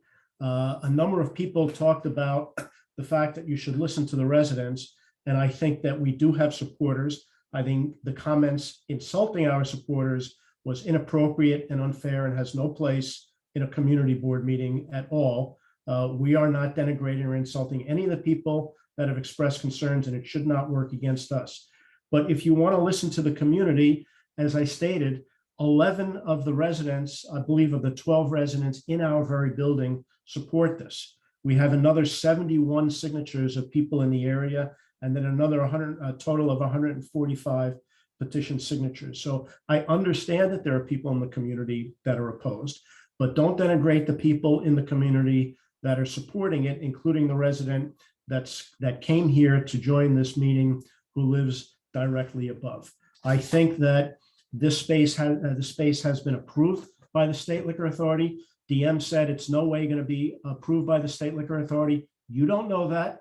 And in fact, the history is that this space at least twice has been licensed by the State Liquor Authority, even over the community board's recommendation of denial for the last applicant. I think it behooves everybody, and it is to everybody's benefit, to approve it with stipulations rather than vote for a blanket denial and then have us go to the State Liquor Authority without stipulations. We're willing to enter into stipulations. I think it's better for all involved for us to do that.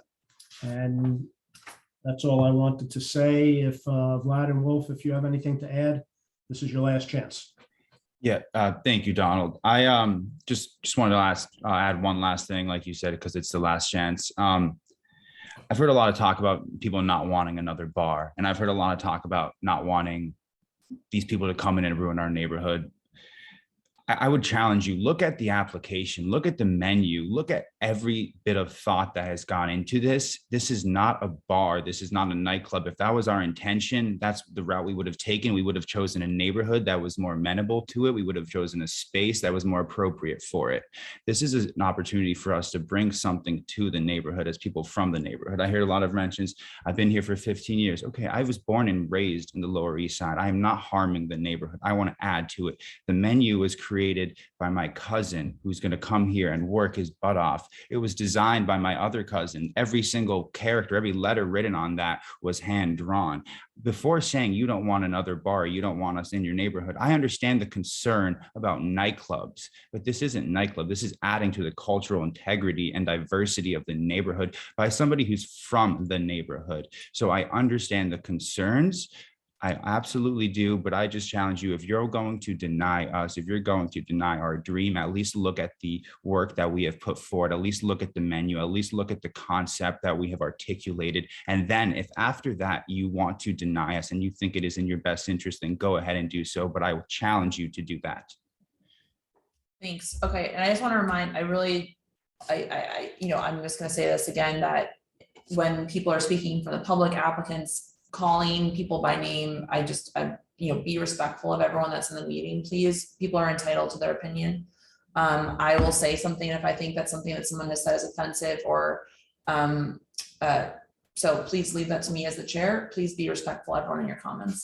Okay, I'm moving this to a committee discussion now because we've heard from a lot of people. We've heard from the applicants multiple times. And I just want to remind the committee that the last application, which was denied by CD3 here, which was that karaoke bar, which I'm not sure if it ever actually opened, Mini Rex, was the SLA that this committee at the time denied it. And then the SLA put on 12 a.m. closure all nights and no outdoor dining. So, there is precedent for very strict stipulations here. Of course, since that all happened, this committee passed the guidance about not relicensing unlicensed spaces in saturated areas, which I think we've heard from, neighbors, from Susan, from people who frequent the area. I'm often over there on a weekend night. It is quite busy, and it's only gotten worse since the last time that this application was heard by the SLA. So I would, I think people from the committee can hear where I'm leaning on this, but I'd be curious if anyone's straw poll vote has changed since hearing from the residents, and also Jeanette and Jesse, if you wanted to weigh in, because you didn't participate in the first straw poll.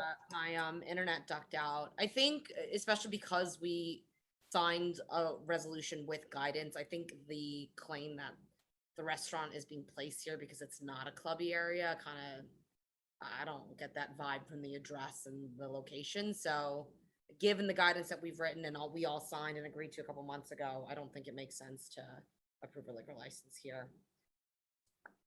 Okay, thanks, Jeanette. Jesse? Yeah, I mean, it's all been articulated. We had the guidance, I think, community support. I mean, it's, it's nothing personal to not to deny, but I know it feels that, but we wrote this guidance and the community outreach has been prolific. So there's a lot to weigh for this. Okay, thanks, Jesse. Anyone else from the committee want to weigh in on this? I just have a very genuine question, and I'm curious about precedent is what would we do in the meantime while we continue to reject liquor licenses in this location? So if the committee votes against, votes to deny an application, then it will go to full board. Assuming that the full board agrees with the committee, then we add this application to our list of denials, and often we will, especially if there are residents, we will, Susan often is the one who will go to the SLA meeting. Susan, do you want to talk about this? Or no? Yeah, so it makes a big difference to go up to the SLA and actually speak about it. The SLA changes over a period of time. They are now very aware of the situation. They speak about the situation. The last time I went up, which was, I can't remember, maybe a year ago or so, was a different saturated area. And they didn't deny it, but they gave them 11 o'clock closing hours. So one of the things that happens is the SLA does not want to have their, be overturned by an Article 78, appeal. So instead of denying, they put on stipulations that,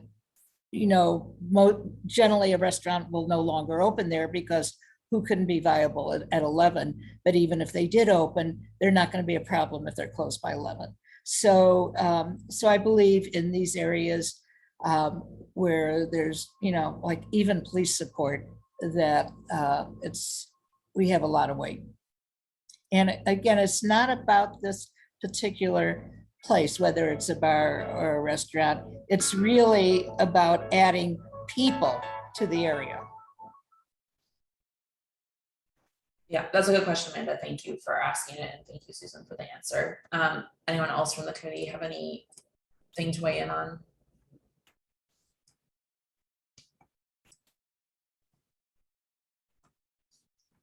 Yeah, I do.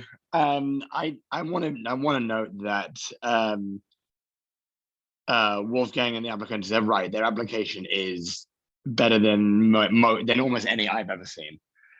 And I do like the concept of what they're going to do. At some point, we do have to listen to the neighborhood as well. And I think that it's a great concept, probably just in the wrong location. And it's a shame because they've spoken eloquently. The menu looks great, the whole thing.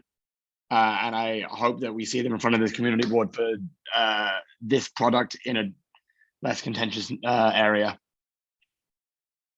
But it's hard to pretend that, the problems don't exist, and it's not their fault by any means.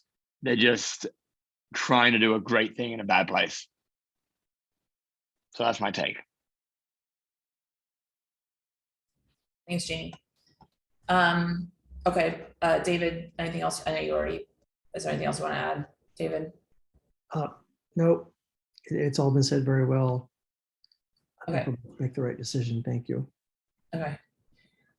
Yeah, I'll just say no. I think everyone from the committee has spoken that I'm going to vote to deny this just because of the guidance and given the situation there, and especially what Susan said about how it's an untenable location. So I would move to add a line, a whereas clause to the resolution. Susan, just if you don't mind listening to this. So whereas the Community Board 3 district manager said at the committee meeting that she had communicated with the 7th precinct, which told her that it did not have the capacity to police the area's existing quality of life issues. The computer blinked out for a second. You say district manager said at the committee meeting that she had communicated with the 7th precinct, but told her that it did not have the capacity to police the area's existing quality of life issues. Could we put has been in constant discussion with precinct regarding existing problems, and the police responded that they have added to the area, but they don't have adequate staffing to properly, to be able to fully deal with the situation. Okay.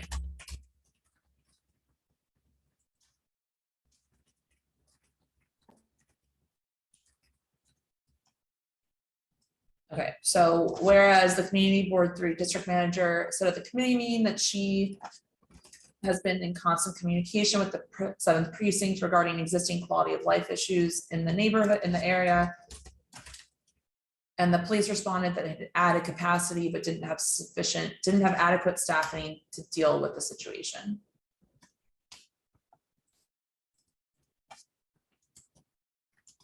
Okay. Anything else, committee, that you want to see added to this resolution? It's on Google Docs. I shared it with you earlier.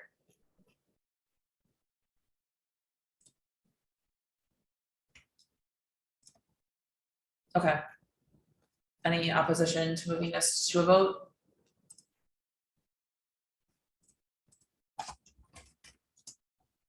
Okay, hearing no further objection from the committee, I'm going to move this item to a vote. This is number 887 Ludlow Street. Jeanette Kim. And sorry, I should say we're voting to deny, excuse me. That's really important. So you would say yes if you want to deny, no if you do not want to deny. Yes. Okay. Sarah Baccio. Yes. Jesse Beck. Yes. David Crane. Yes. Jamie Felber. Yes. Amanda Liu. Yes. Michelle Cooper Smith. Yes. Okay, so this is a denial. So we will not be sending stipulations. And as I noted to the committee, this will be on our list of applications to go to the SLA for if they go forth. Not just for the new members. So, not every person who is denied decides to go forward. So that's not always what happens here. So, all right. Thank you, everyone, including the residents, especially who showed up tonight to speak. We appreciate everyone's time. I'm just going to take a brief bio break, as Jeanette taught me about. So if anyone in the committee needs to take one too, I will be right back. Stop associating me with bathroom breaks. I think Oh, really? We're back to that now? Okay.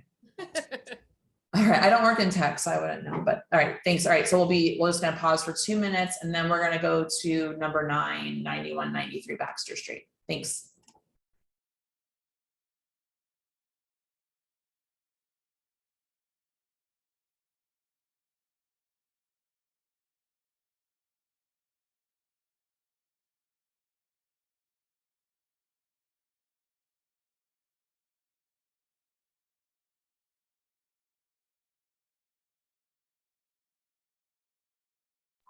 All right, puppy break, y'all, as long as Michelle's taking a potty break.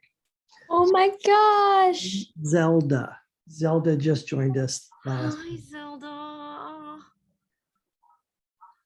Oh my God. If you ever need a dog sitter, I will babysit, dog sit Zelda. And the poor little thing had more vaccinations today, so she's not having a great day. Oh. Mostly she's been sleeping, which is the first time that she really kind of slept for hours. I never had a puppy since I was like 6. My parents did all the hard, 5 actually. My parents did the hard work of the house training. Now I want a dog. Give me the dog. Give you the dog. Here you go. Hold her. I want a dog. Cutest I want the dog. I want the dog. Zelda, if you want to open a bar, we'll support you. So and cute.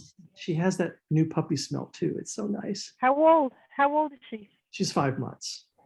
Oh, I want the dog. What kind of dog is it? What kind of dog is it? A Havanese. Oh, that's a great dog. Yeah. That's a nice. That is so cute. Another dog. This is dog time. All right. Oh, I love I see Zelda's getting another community intro this evening. She was also introduced last night at the transportation meeting. I just fed my dog, so I guess this is dog time. Okay, are the applicants for 9193 Baxter Street, Sohogozo present? Yes, we are. I'm trying to put my face up. Hello. Yes. Hi. Okay. Yes. All right. I'm just Stacy gonna drop, White. sorry. Hi, Stacy. Yep. I'm just going to drop the questionnaire in the chat so everyone can Sure. follow along. Okay. My clients are here. Okay. Oh, sorry. Aviv, who just DM'd me, we're not hearing La Mama tonight. It was not heard at committee because they changed to wine beer. And then again, are the applicants for number 10 here, Friendship Foods? If anyone's here for them, we're probably not going to actually hear them tonight because they have not sent us a petition and they don't seem to be here. When it will be heard, sorry, the La Mama? La Mama is not being heard at all. It's not being heard at all. Oh, not in the future either? No. Wait, It's it's one- been administratively approved. Oh. What, okay, that Not doesn't mean it's heard at approved. committee. It's a wine beer license, so we're not hearing it at committee. Okay, and again, if there's anyone here who's here for number 10, we're almost certainly not going to be hearing it this evening. Okay. So now we are doing number 9, 9193 Baxter Street. Right. All right, I'm just gonna run through the high points. So that's an application for 9193 Baxter Street for Sohogozo LLC. It's between Walker Street and Bayard Street. Certificate of occupancy of 175 people, 41 tables with 128 seats. Then there's like a separate, that's in the main area, and then there's a separate sort of bar room with a 33-foot L-shaped bar. States they need to know how many seats. Japanese Mexican food prepared in a full kitchen, served during all hours of operation. There are 5 full on-premises liquor licenses within 500 feet. So this was previously Forlini's, which was my favorite restaurant in the world. And they were issued their license in 1961. So just as a bit of education for anyone in the community, anyone who's new to that, to the committee, this means that it is a grandfathered license because it was in existence prior to the 1993 500-foot rule. So the 500-foot rule is like probably the one way that you can deny a license in New York State. But licenses like this, and we're actually going to hear another one tonight, which I don't even know if we've had one of these since I've been chair. The SLA cannot deny it legally. So we will need to craft, the appropriate stipulations for what we think is needed here, but the SLA cannot deny this license because it is not subject to the 500-foot rule. So that's just a bit of education. And then the applicants have never previously been license holders, but one of the principals has 17 years of experience in restaurant management, event production, and other front and house back roles. And another principal has been financial manager at restaurants. And then another partner has experience as a restaurant general manager. No commercial 301 complaints at this location. We received letters from, I think, 4 residents of 9193 Baxter Street in opposition. And then I don't know, Susan, if the manager from the place across the street is going to come tonight. We received sort of a note from him. No, he, from the senior citizen, he is Yeah. not, no, he's not able to. The senior citizen place is actually in CB1. It's across the street from CB2. And he was not aware of the whole situation, but he, sent the letter. I think what he was asking for was like pretty early hours, right? Was that your sense? Right, because of the impact on the building of seniors. Chung Pak is the name of the building. Okay. 30 residents who live within 2 blocks, including 20 building residents, signed in favor. They're asking for closing by 12 a.m. Sunday, 2 a.m. Monday to Wednesday, and 4 a.m. Thursday to Saturday. They'll have they're asking for outdoor dining. No live music, no DJs, no promoted events. And yeah, so Stacey, is there anything that you need to clarify there? I would just say the SLA can't deny it for 500-foot community benefit reason, which is generally the only way we get things denied. So it puts it in the category of presumed approved, you know, unless the people are known criminals or something very severe. Thank you. Yeah, so I don't think that that's the case here. So that's why I said, you know, we should focus on crafting the right stipulations for this location. Stacy, anything that you wanted to clarify? I'm sorry, what's that? Is there anything that you wanted to clarify, Stacy? They're gonna, just to let you know that they're gonna eventually have open restaurants, they're gonna have an outdoor area. They have to obviously apply for all that, you know, the permits for the outside. But they're content with whatever they wrote down, the hours, they're fine with the hours, correct, guys? They can tell you, they're good with the hours. You know, whatever we put down, we pretty much decided that that was fine. Okay, thanks. You know, I mean, we okay. don't, the 2 a.m. during the week, 12 o'clock on Sunday, 4 o'clock Thursday, Friday, and Saturday.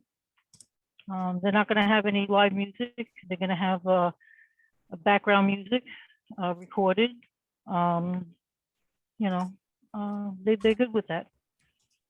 Okay, I have a question for Sure. the applicants and for you, Stacy, which is that, you know, our understanding is that at least one of the applicants' experience is that they run a party at Papa Zool on Grand Street. So there's definitely some concern that that is the intent here as well. So want to hear that you are not going to have DJs, you know, as you said, no live music, that we will have a commitment that there are going to be tables in all of the rooms.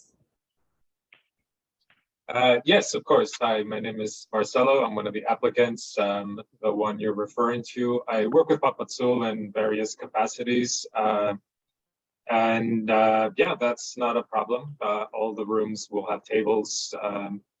We're strictly going for essentially something similar to what Forlini's had, not the menu. I don't think we're gonna. We can't touch Forlini's. Yeah, we can't do anything with you know, we don't want to go against Forlini's and their, you know, very popular, you know, mythology. So, but to answer your question, there will be no live music or DJs. Very food forward cocktail beer program. Nothing like that. They're going to be strictly a restaurant, sit down restaurant, and they're going to have a Japanese Mexican fusion, a little bit different. And they hope to be able to service the area because there's, you know, they realize that the courts are there. There's, you know, people working 24 hours, and that's the reason why they want the 4 o'clock also on the weekends. You know, they're gonna, you know, be able to service the people that are working late hours. So, nothing, no, just a restaurant. It's gonna be a restaurant. Okay. That's it. Anyone else from the committee have any questions or comments?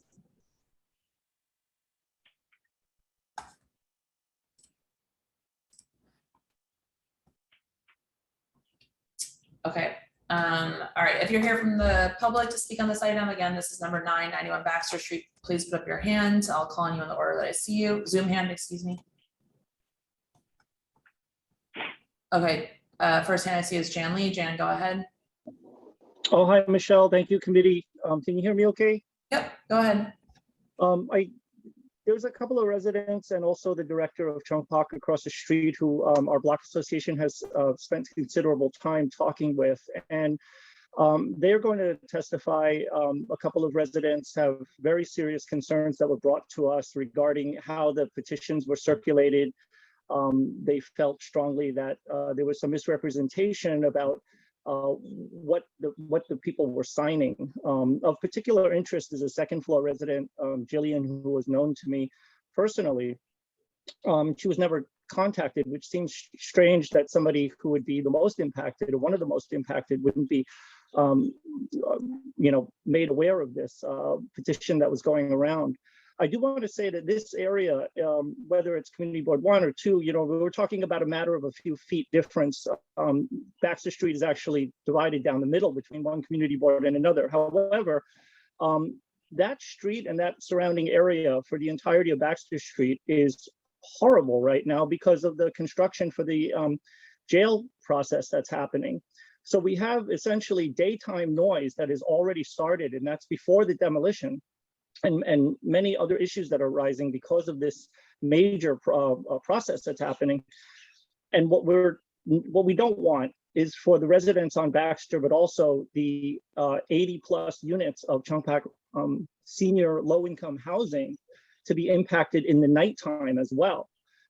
My group, Neighbors United Below Canal, has interviewed many of those residents, and they are very frail. They're elderly, and they can't pick up and move. So we have to, above all, protect them. We have to protect the people on Baxter Street who currently, right now, are going through tremendous stress.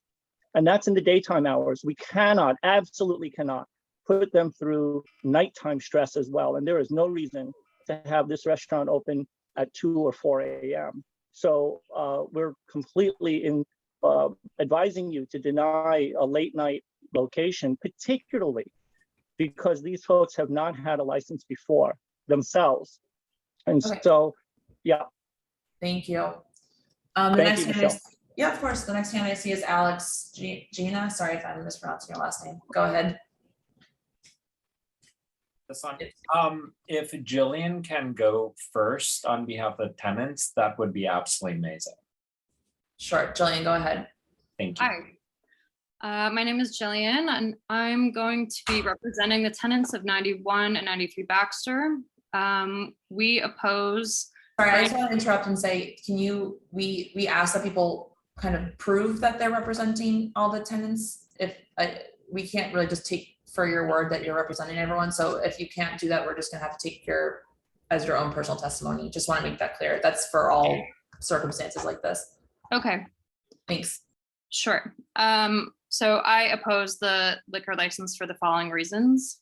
I believe that the information in the application presented falsely portrays the business as a restaurant, while social media and media outlets, including a recent article in Eater, portray Sohogozo as a club. Once the article was published, Sohogozo deleted their Instagram to hide evidence in anticipation of this hearing. They have dancing and club videos on TikTok, other social media, and they mention all night fun in marketing materials. The hours of the application, which were mentioned earlier, prove that this is a club meant for partying, which will produce noise.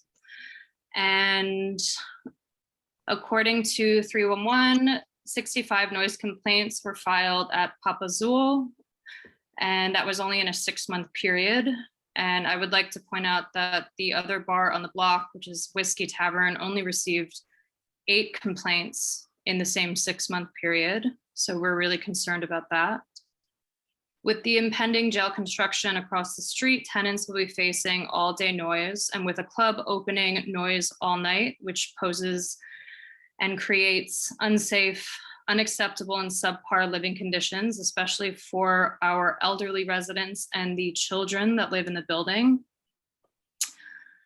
The tenants were not given time or accurate information to consider this decision, and proper outreach efforts weren't made. As Jan mentioned, I reside on the 2nd floor, right above the restaurant space, and I was never approached. Other tenants were approached and lied to, including Alex in 93.3.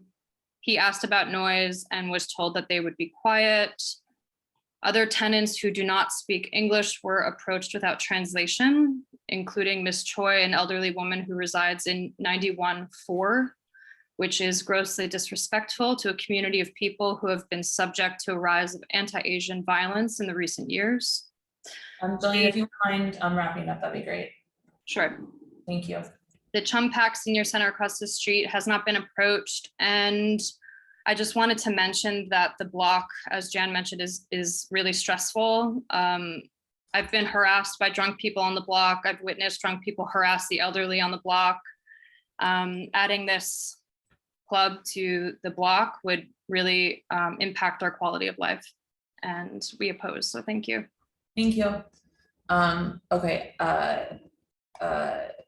I lost, who was the person that put their hand up before? Okay, I don't see his hand anymore. If you want to speak, oh, Alex, go ahead, sorry. Thank you so much. And this is my first time appearing before the community board. So thank you for your work. It's incredibly important and this meeting has been engaging.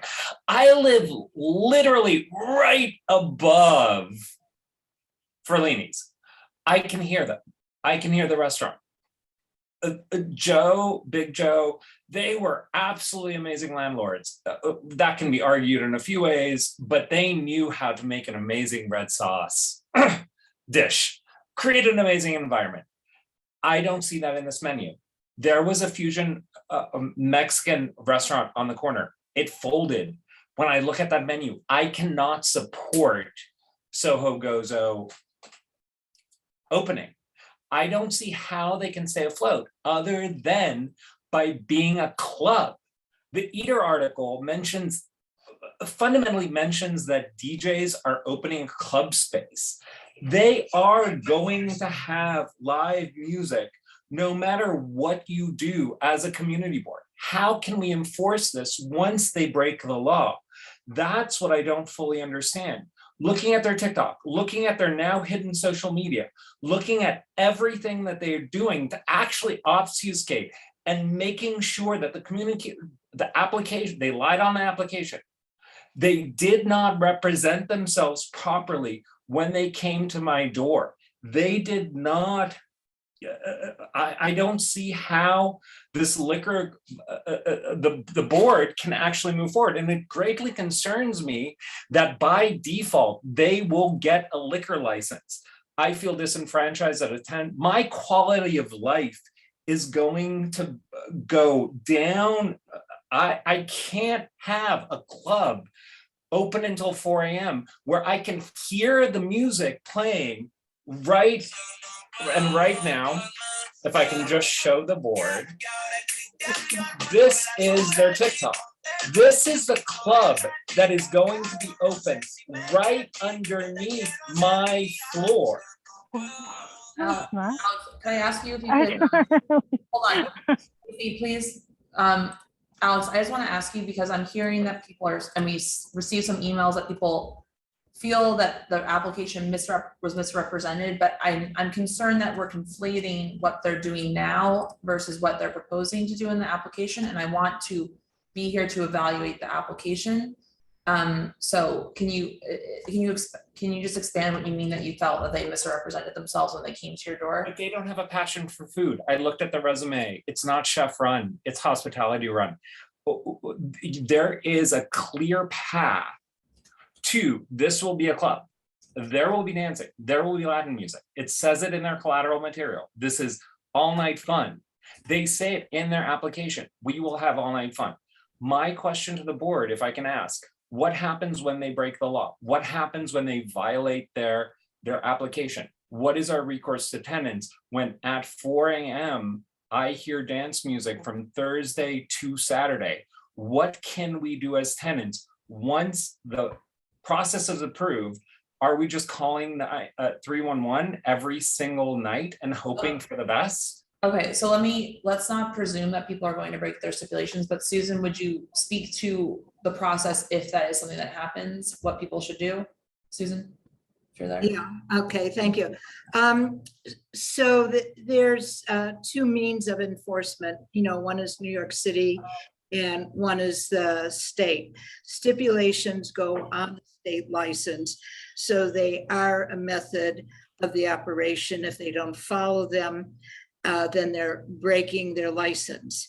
Now, on the other hand, getting that enforced when the SLA has very few inspectors is difficult. I would be, if you were complaining to me, I would be advising you to make complaints directly on the SLA form. We would be working with the police. There is a process. It's difficult, but there is a process, and that's what we would do.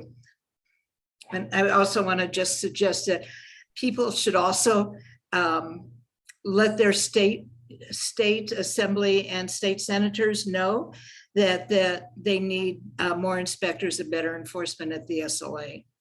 Okay, thanks, Susan. Okay, I'm gonna go on to the next person then. Cora, go ahead. Hi, so I just want to say a few words about the petition that these applicants have submitted. First of all, I see a number of names that appear to be written in the same handwriting. On page 2, the majority of the names could easily have been written by the same person, and some of the signatures look redundant. The sketchiest thing about these petitions is that there are 2 versions. There is a version, both of them are available on the CB3 website. The standalone version, which I imagine to be more original, has no hours of operation included. The version that is included in their questionnaire, hours have been badly photoshopped in. This tells me that at the time people were signing, they were not seeing what the hours would be, which of course is a critical bit of information for people who live above a restaurant. It's also mysterious that addresses were written on one version, all in the same handwriting, but they're not on the other version. So I would definitely take these petitions, particularly the ones concerning residents of their buildings, with a grain of salt.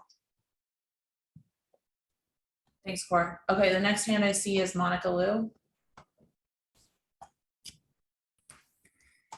Go ahead, Monica. Hi. Yeah, so I'm Monica. I'm a resident at 91 Baxter Street, and I oppose granting the liquor license to Sohogozo.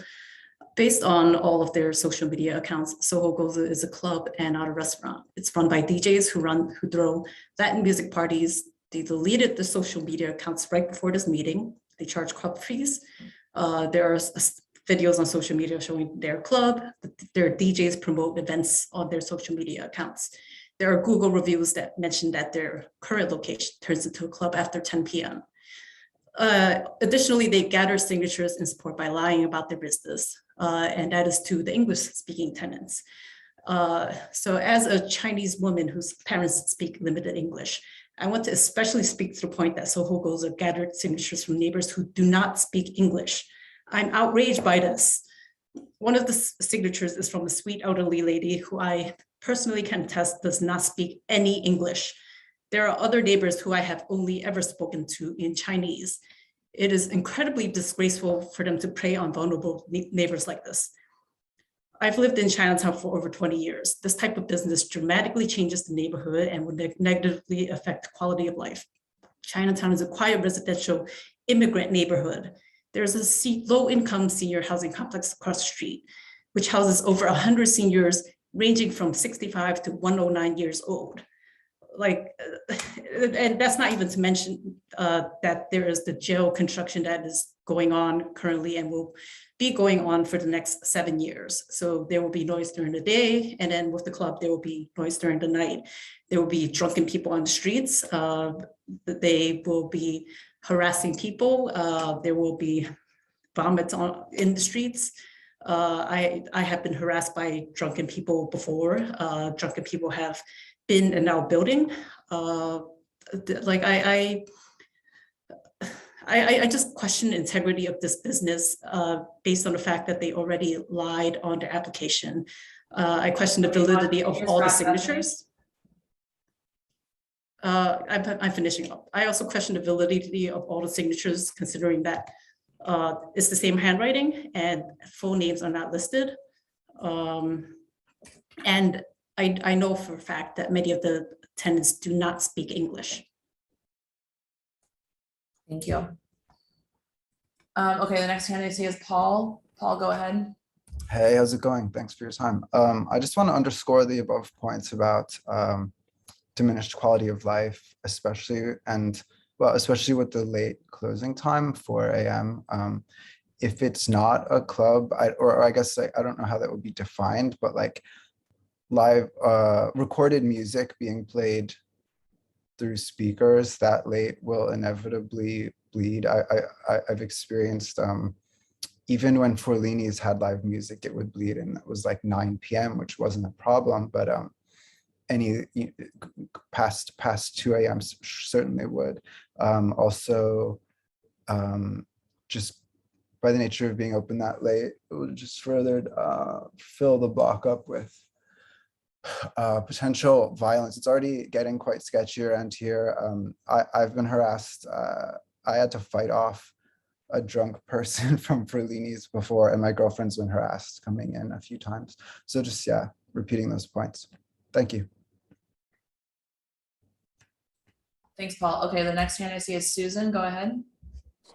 Hi, I'm a tenant in 93 Baxter, and I'm also in opposition to Sohogozo getting this liquor license. If they are a restaurant, as they claim, there's absolutely no reason that they should be open till 4 a.m. or even, midnight, because when Forlini's was open, they were not open that late every night.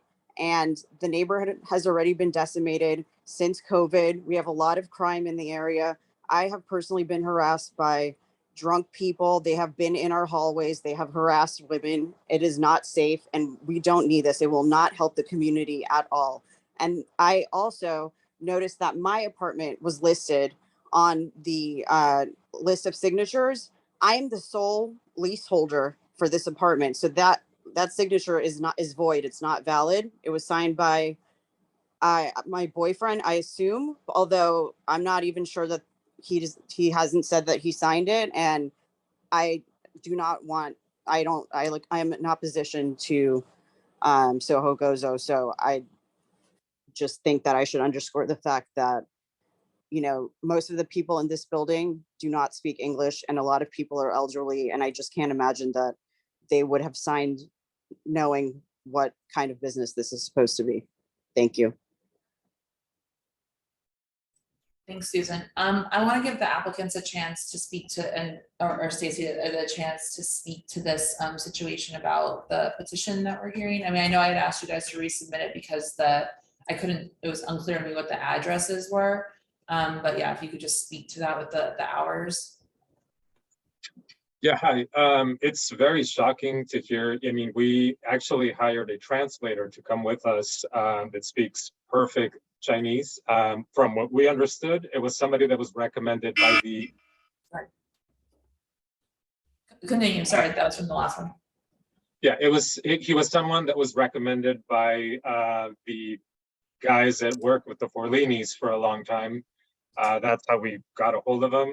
We were told he spoke perfect Chinese from what we understood. I mean, we don't speak Chinese, but he did a very decent job, speaking to everyone. When we spoke to Alex said he never heard any noise from the Forlinis before, that he was fine with it.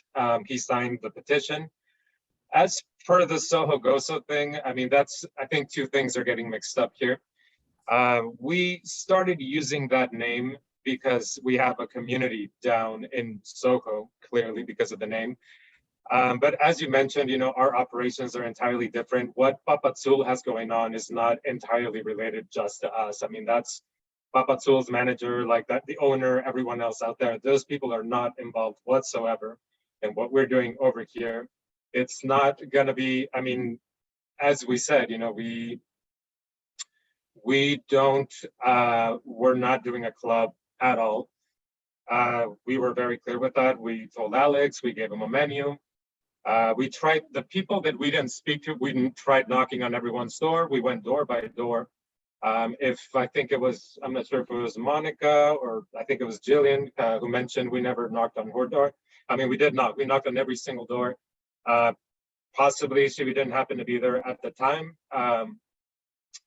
We got, I think, the majority of the signatures. Again, we had a full translator that spoke perfect Chinese from what we understand.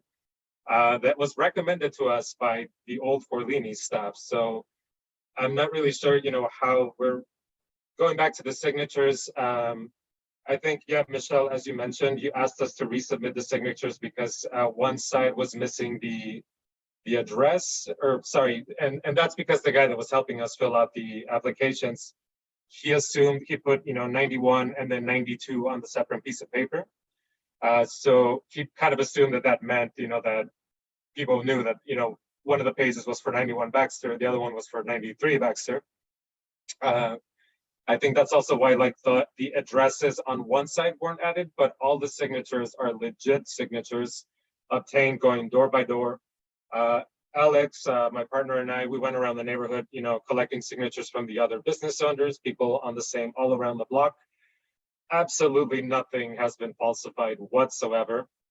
But I do understand their concerns. I mean, we probably should have used another name for the LLC because I mean, oddly, you know, it's connecting us to this other thing that's going on. Again, even most of the people that are doing, you know, the Sohogozo thing down in Papazul are not connected to this whatsoever. This is Alex, Carlos, and myself. They said, you know, somebody here mentioned that, you know, we don't have any, Alex, his concerns was that we don't do food, that we don't understand food. Carlos here is, I mean, he's been managing all as well. An excellent, Carlos, you can speak to this. I'm a partner, owner of Allswell and Marveliness, which just closed. So I have attained one current and one past 4AM liquor license currently. And I manage and run everything from the ground up, and that's what I would be doing here with these guys. I would also like to circle back and that article that kept being brought up by the tenants, the Eater article, which the headline was, "Damn, DJs are taking over Forlini's," which kind of reduces their involvement and wanting to like break away from what they're doing and start a different community, start a restaurant, involve me in. And someone from New Yorker and New York Times, Rehan Harmansi, who's like a continuing op-ed New York Times staff writer, tweeted, which I found out 2 hours later after that article came out, like all these people were actually up in arms about how that title in itself was disparaging. And that's all I have to say about that. Yeah, we actually had a long back and forth with the editors from Eater, and we told them, you know, that it was just a terrible idea. They were reducing our experience to being just club promoters or whatever, you know, they said, which was, and then, you know, they were trying to defend themselves by saying, you know, that, you know, they mentioned that like the rest of the article, that's not what we're doing. That's not what we're trying to go for. Again, I mean, we have the emails, we went back and forth with the editors, you know, they were being very slanderous, you know, reducing our experience. I mean, I started working as a dishwasher back in California. Carlos and I are childhood friends from California. I started working as a dishwasher when I was 13, went on to, you know, be a server, did everything, you know, we've done every aspect of it, the restaurant business. Carlos, again, you know, he's been managing All Is Well for what, 10 years now? He did the Blue Plate in San Francisco, also a very popular restaurant. I mean, again, we have a lot of restaurant experience in itself. Okay, thanks. I just want to ask a follow-up question about the petitions, because I have never asked a question like this, but it does look like the time was added subsequent to the signatures, because if you look at page 18 of the original questionnaire, which is where the petition started, you have the hours of operation will be Monday through Thursday, 11, whatever. But then I had asked you to resubmit it because I couldn't tell what the address was. And then on the resubmitted one, there's no hours of operation. So listen. What happened was, I'll tell you what happened. What happened was when they went around, they told the people the hours. Okay. And it got left off. It got left off. The petition. That's what happened. It got left off. They told the people what the hours were going to be. Actually, they told the people to be 4 a.m. every day. Okay. Okay. But I discussed that with them. I discussed it with them, and I told them it shouldn't be 4 a.m. every day. Okay. All right. But he told them we gave them across the board. Okay. And I know Susan has a question. Yes. Susan, go ahead. Yeah, so, I was just checking to see if I would be able to speak again because I wanted to address something that. Oh, sorry. No, different Susan. Oh. Susan Stetzer, go ahead. Susan Stetzer. I'm sorry, I keep muting. Okay. Just in trying to understand the issue, if I could ask the applicant specifically, what language do the translators speak? I think we were told he spoke Mandarin, was it? Cantonese but I want to, was it Cantonese? I think he spoke both. Yeah, I think he spoke both. He's the guy, he told us he grew up in Chinatown. He was married. His wife was Chinese. He said he lived in China for 30 years. So most people don't speak both well. So that's why I was just wondering if there was a language issue, and maybe we could ask the neighbors what the general language of it in the building is. Yeah, I mean, again, you know, this is the person. Can I just that ask was them? Go ahead. Can we ask, can the neighbors tell us what language? Let's ask Monica, can you answer this question? Most of the tenants speak Cantonese, some speak Toisanese, and some speak a different dialect. But nobody, as far as I know, speaks Mandarin.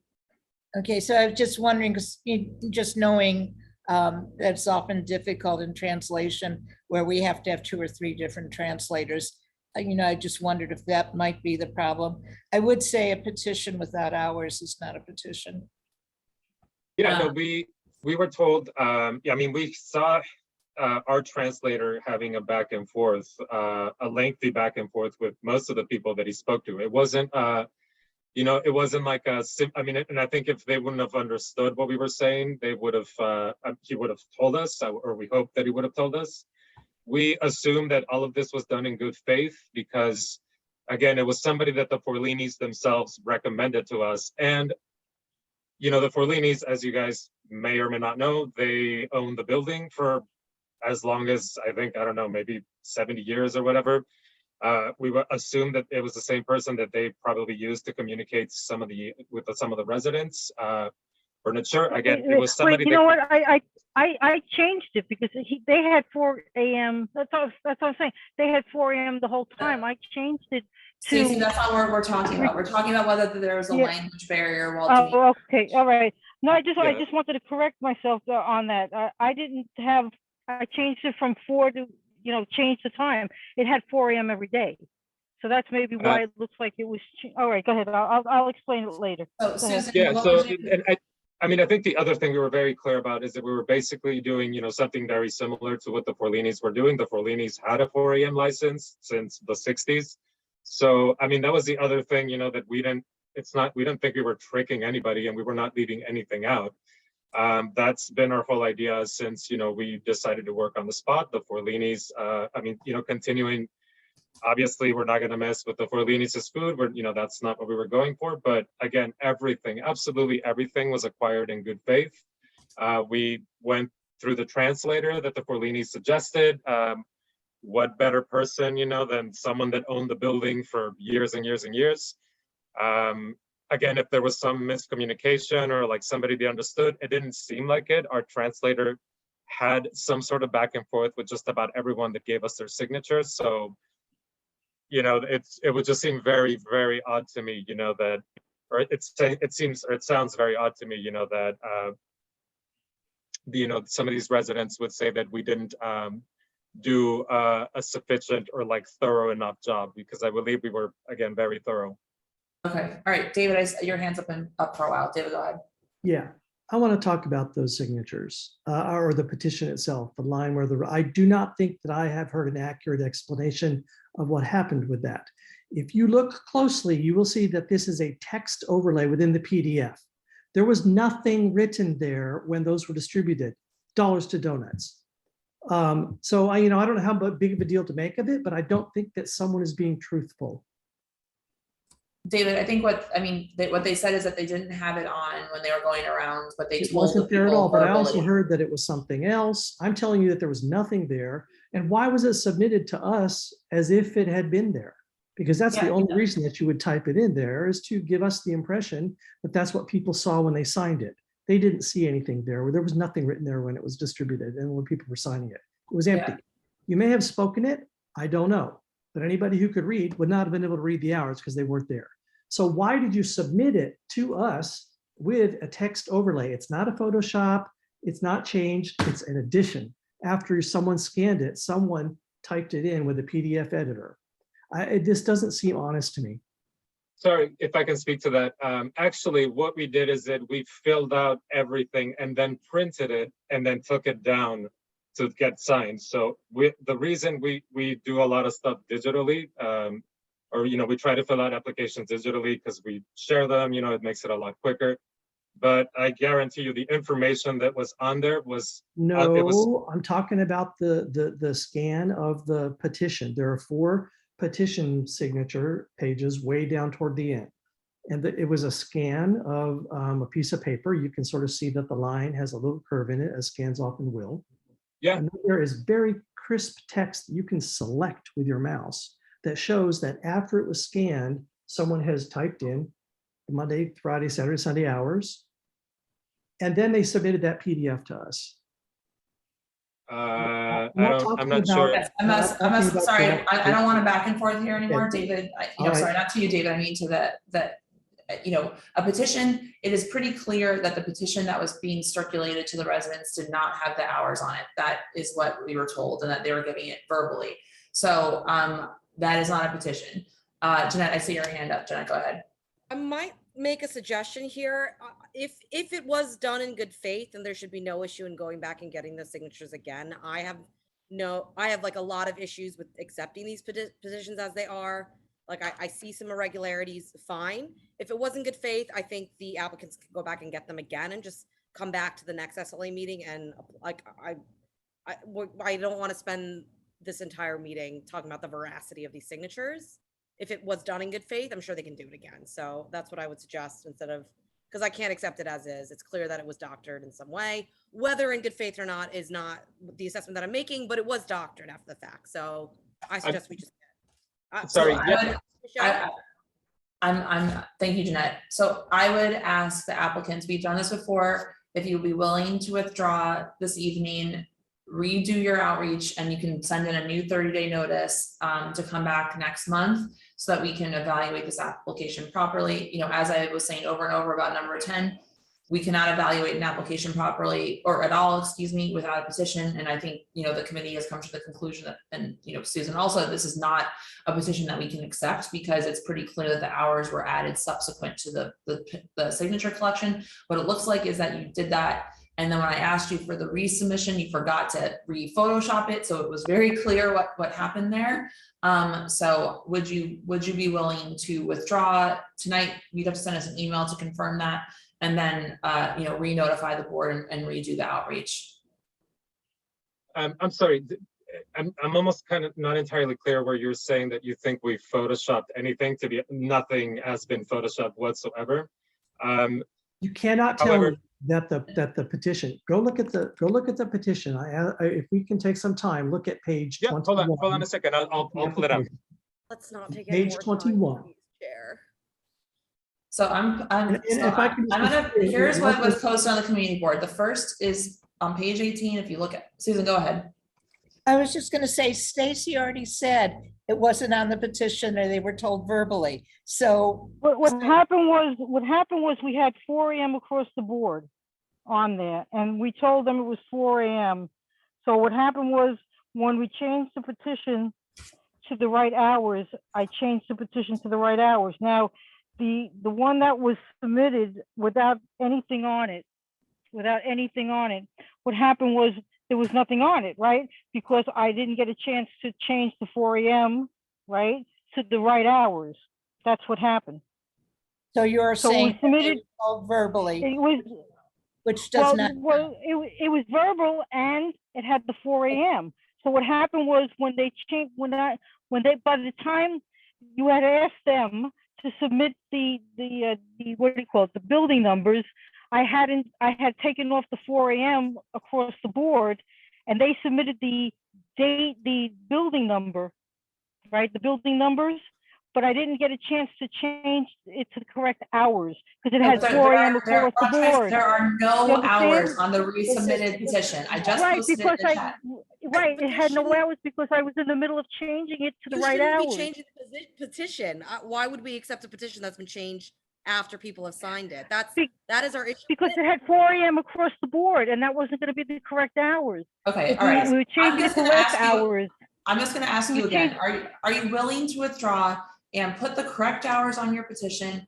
Do the outreach in good faith, as Jeanette said. If you did it in good faith, it should not be a problem to redo it, because we cannot accept this petition. Yeah, I mean, I don't think that should be a problem if you guys believe that the signatures are, you know, again, we thought we did everything correctly. We went door to door. Alex was there. I mean, you know, he's the one, maybe he's not content with that, but you know, he saw us going door to door. Okay, And well, I understand, and this is not, again, I don't want to be calling people out. I've asked that specifically over and over in this meeting. Please do not call people out. All I'm trying to say is that this committee cannot accept these petitions as they are, and we would really appreciate it if you would be committed to withdrawing, making sure that the translator speaks Cantonese, which is what Monica said that the majority of the tenants speak in the building, and just, you know, this, you know, I think as I said this in other meetings, it behooves everyone to start off on a good foot. We are not trying to be difficult here. We just want to make sure that everyone is following the rules and that we can properly evaluate this application. You know, it would be really, we would ask that you would be willing to withdraw tonight and just come back next month, re-notify us. Susan can speak to that process. Yes. What I would ask you to do is to email, you don't have to go through the mail again, but email your 30-day notice again, say you're withdrawing from this month and you will not go forward to the SLA before appearing before Community Board 3. And then we will put you on the August agenda. I mean, yeah, again, you know, we're not trying to trick anybody. We're not trying to, you know, pass up. We'll just put everybody on the same page. Yeah, I think it would be really helpful, and we really appreciate if you'd be willing to do that. So if, you know, just as Susan said, if you could send an email notifying us of your withdrawal and that you will not go to the SLA without CB3 input, and then you can re-notify. And that you would like to be on the August agenda. Nothing was done. Nothing was done underhanded. I'm telling you what was done. It was done because the dates, the hours were not correct, and I corrected the hours. That's all that was done. And what happened was the building numbers were added prior to me being able to change the hours. Okay, all right, Stacy, we understand. Okay, and that's what happened. Now, it's up to them if they want to do that, if they want to come back. It was just a matter of them putting the building numbers on prior to me being able to change to the correct hours. Okay, it seems like you've already committed applicants to withdrawing and coming back. Is that right? So Yes, you guys, I mean, what do you guys want to do? yeah, I mean, if you guys are uncomfortable with these signatures, if you think, you know, that we did it incorrectly, I mean, again, we wish we would have been told about this, you know, before coming through here, because, you know, we've kind of, you know, we're moving a lot of this process along, you know, it's costing us money, we're sort of. We totally understand, but we also know that the SLA takes freaking forever to process it, so I don't think we're actually going to be cutting into your time, unfortunately. So please, just, are you committing to withdrawing, and you'll send an email to Susan saying so, and that you won't go to this? Well, Ed Chan, the same people sent it to before, the same process. Sure, and I mean, again, if even the residents have somebody that they want to suggest as far as a translator that they feel more comfortable with, we went with the person that the Forlini suggested to us. So. Okay, we understand. Sorry, we're it's very late. I want to hear a complete sentence saying, we will not go to the SLA this month. We will come back next month. We'll get it in writing, David. Well, I would like to hear him say it now so that they can't say that it wasn't part of the agreement. Stacey, please. This is sketchy. If they're not going to be sketchy, they need to say those words now. We're not going to go to the SLA. We're not going to go to the SLA this month. Sorry, Stacey, you're muted.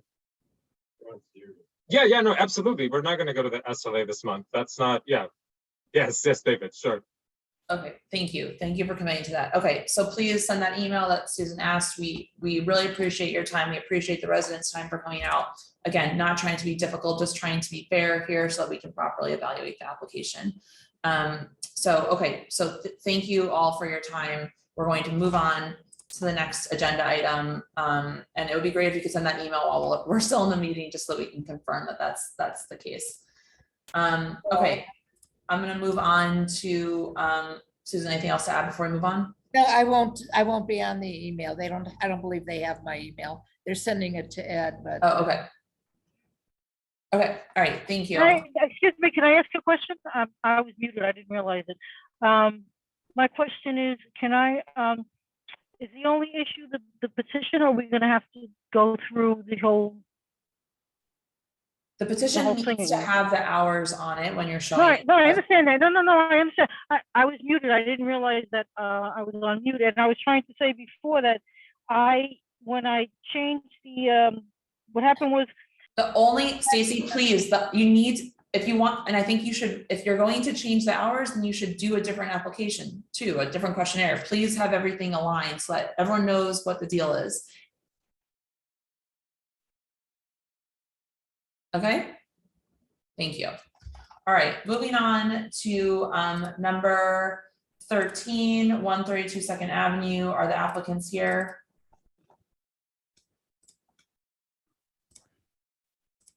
One 132 2nd Avenue. Hi, Mike Palutis here for the attorney for the applicant. Let me find my hand. Okay, no, I see you. And Can you hear me? here? Yep, I can hear you. Okay, good. Yes, I've got Curt Huegel, Ronan Carter, and Paul McDade on the line. Okay, thanks for everyone's patience. I know that this is a long meeting. We have 2 more applications to get through. Okay, so this is number 13, 132 2nd Avenue. Dropping the questionnaire in here.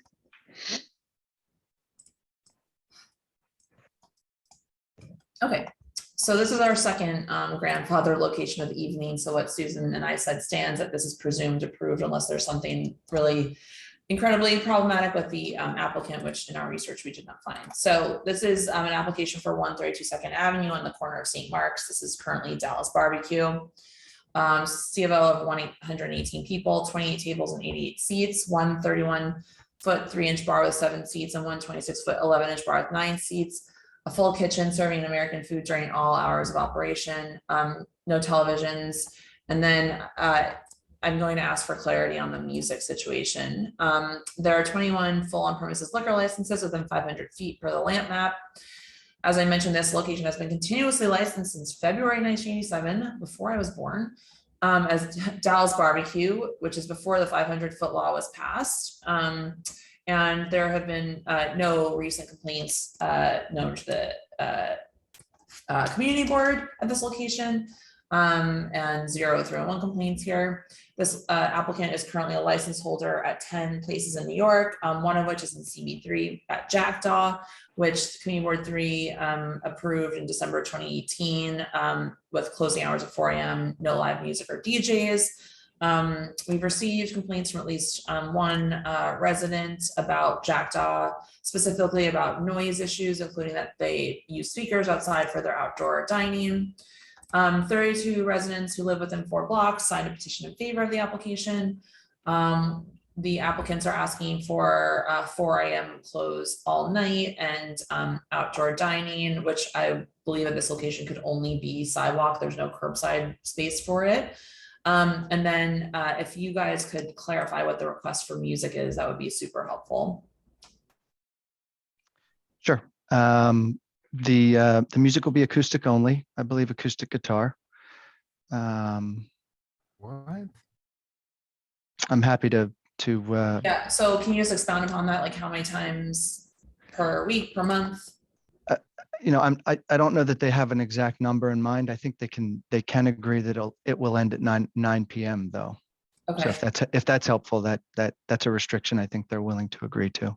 So we would need to know like what days you, like how many days or what days you want to have it like ending by 9 p.m. is helpful, but typically we would put in here what time. So you know, so you're saying one acoustic guitar player? That's my understanding. Yep. Okay, and we would need to know like weekends only, how many nights? Yeah, so let's say Friday, Saturday, Sunday, no later than 9 p.m. Friday to Sunday or Thursday to Saturday? Okay. No, I think Friday, Saturday, Sunday. Okay. And what about DJs? The questionnaire indicates no DJs and there will not be any. Okay.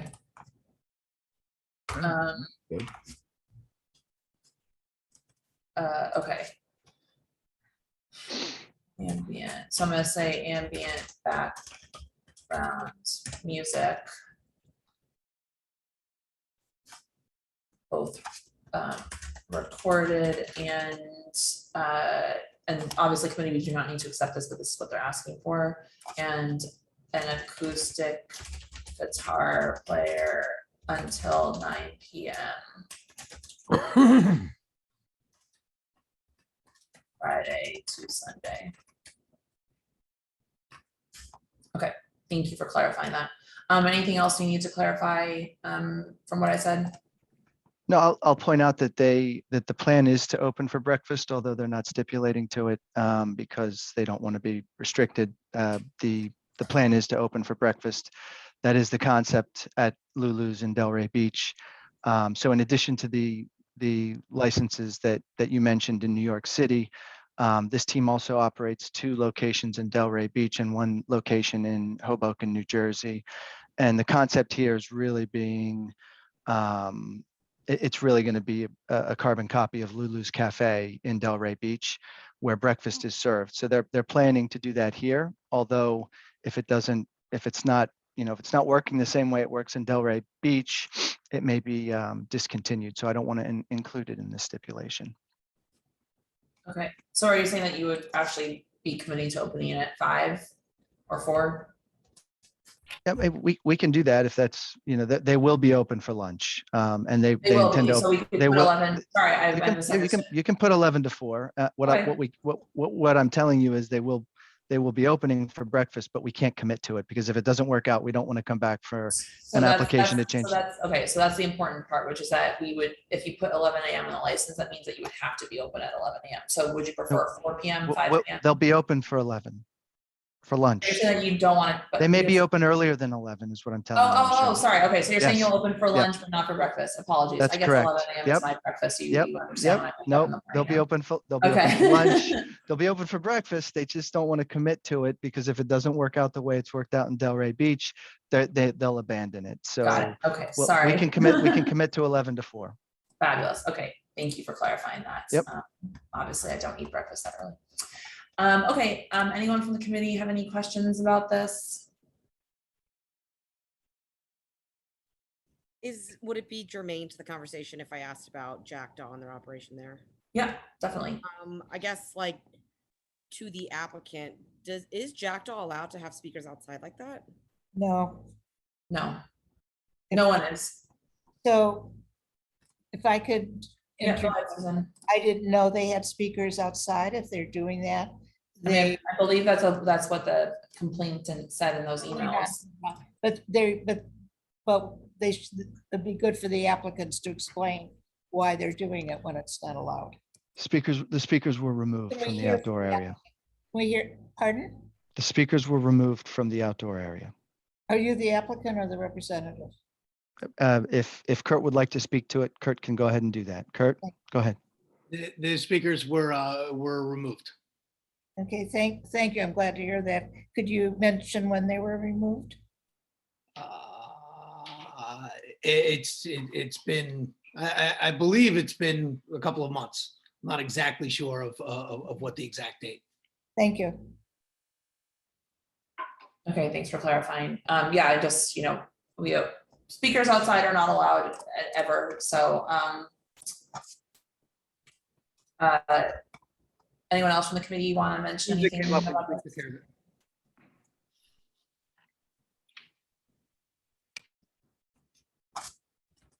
I just wanted to say that I live a few doors down from Jackdaw and walk by there every single day, and I have not seen speakers lately. And that's Lulu. That's who it's named after. Is she gonna be cooking us breakfast? She's making cookies right now. That sounds nice. We're all probably very hungry, I'm sure. Yeah. Okay.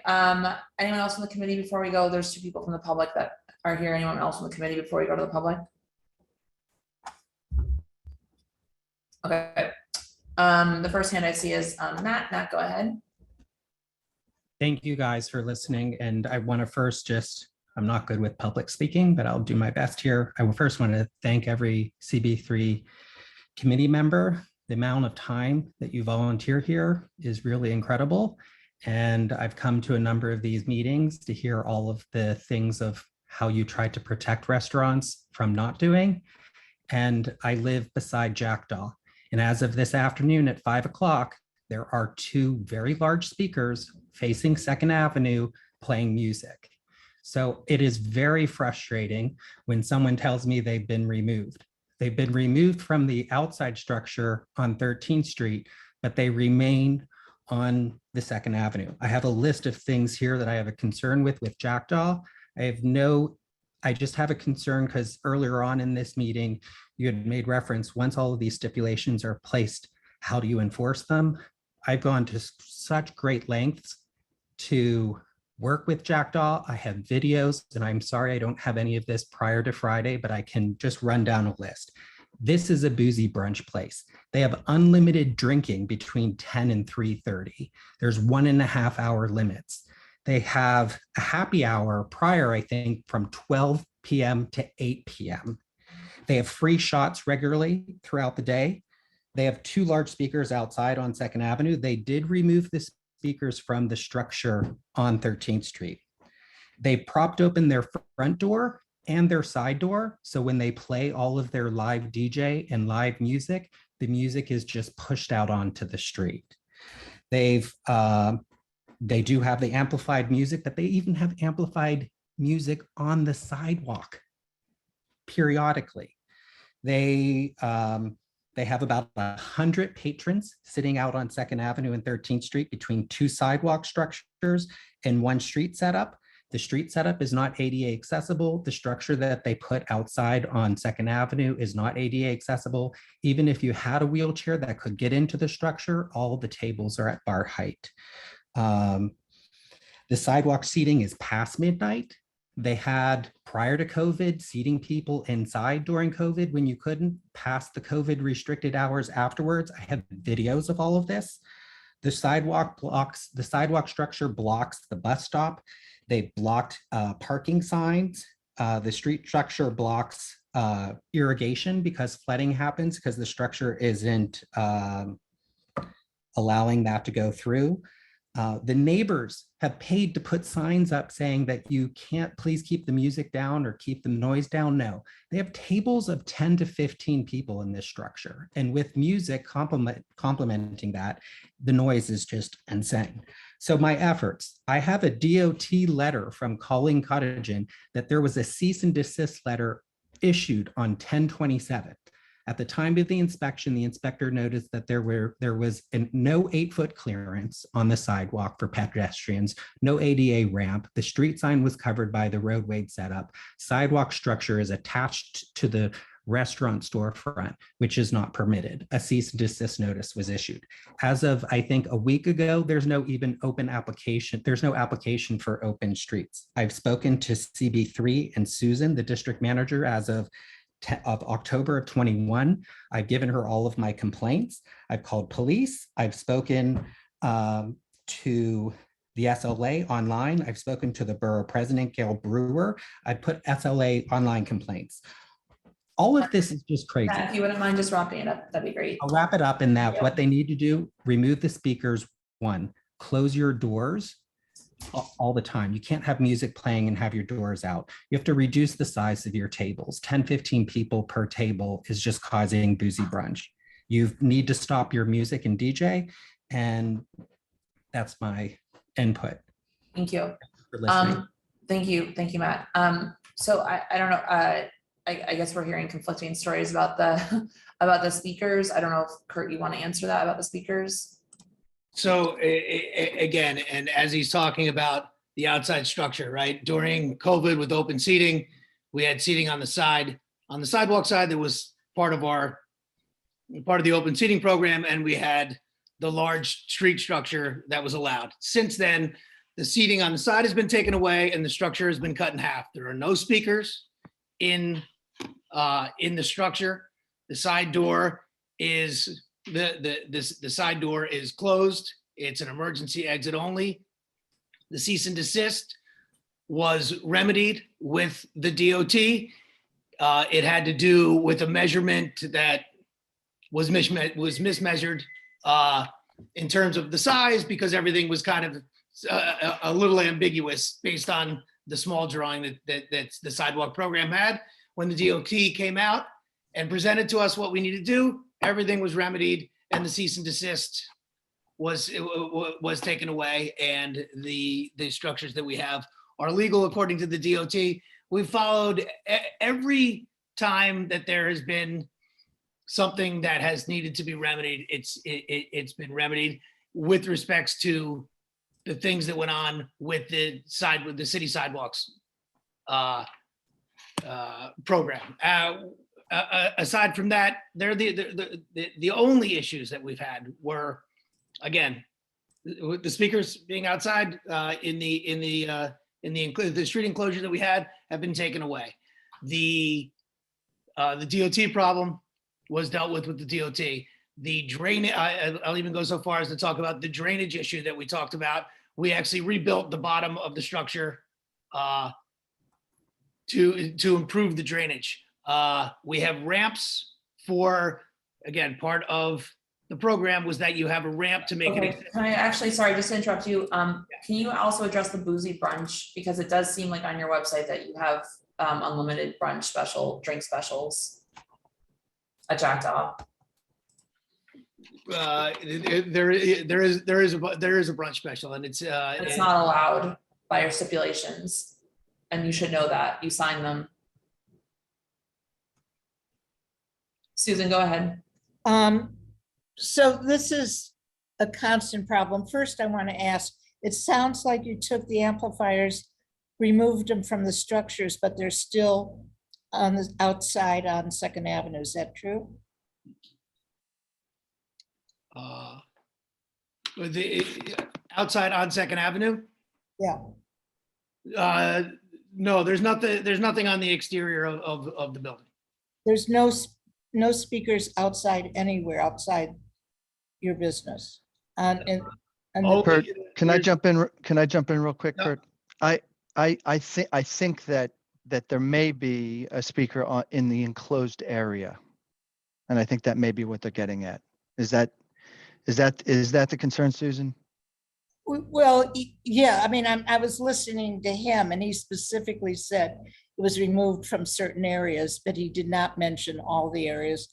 So what I would like to say, and I want to apologize to the resident because he did send me all this, and I was trying to look up the stipulations. So what we do is refer these problems to DOT. We refer them to the police over and over and over again. And this is what we spend our time doing all the time. And I apologize that it was not successful and that we didn't have the opportunity to pursue it more directly. He deserved better. I want to just add one point here if I can. Matt, please. Just finish speaking. Okay. So what we're hearing now is, and I would like everyone to know, at one time speakers were allowed outside, and then the rules changed. I don't remember exactly when, but certainly way before the spring and summer. I have worked with the 9th precinct. They have gone around to every business. They made up flyers. They've been educating people about this. So what we're looking at now is you're currently operating a business that has violated stipulations with boozy brunches, which is a big deal, and it's not compliant with the outdoor speakers. So Susan, what would you, I mean, is this something that's like is this a 500-foot problem? Like you had well, so yes, so the boozy brunches you're actually breaking your stipulations with the SLA. And I don't know if the resident actually, I would ask to go right on the SLA website and complain about that, specifically about the broken violations. So you're breaking the method of operation of your license, and you're also not following New York City regulations about the outside speakers. I'm saying that specifically so the committee knows, what the current situation is at your other business. So Susan, I'm asking from your experience, is the breaking the method of operation enough for the SLA to deny this despite the grandfather? Academically. I doubt it, but it might impact their stipulations. Okay. All right. Thank you, everyone. I see 2 more residents with their hands up. Jeremy, go ahead. Hi, thank you for letting me speak and I appreciate your efforts. Originally came in 100% opposed to this situation, basically based on the jackdaw problem, which a friend of mine lives directly across the street, and I can attest that it's a mess. It's an absolute abomination to the neighbors and the residents of that street. St. Mark's and Second Avenue is running the risk of becoming not Hell Square, but Purgatory Square. We've got Cafe Brasserie St. Mark's that blasts music when they're not full, when there's no one in there, doors open.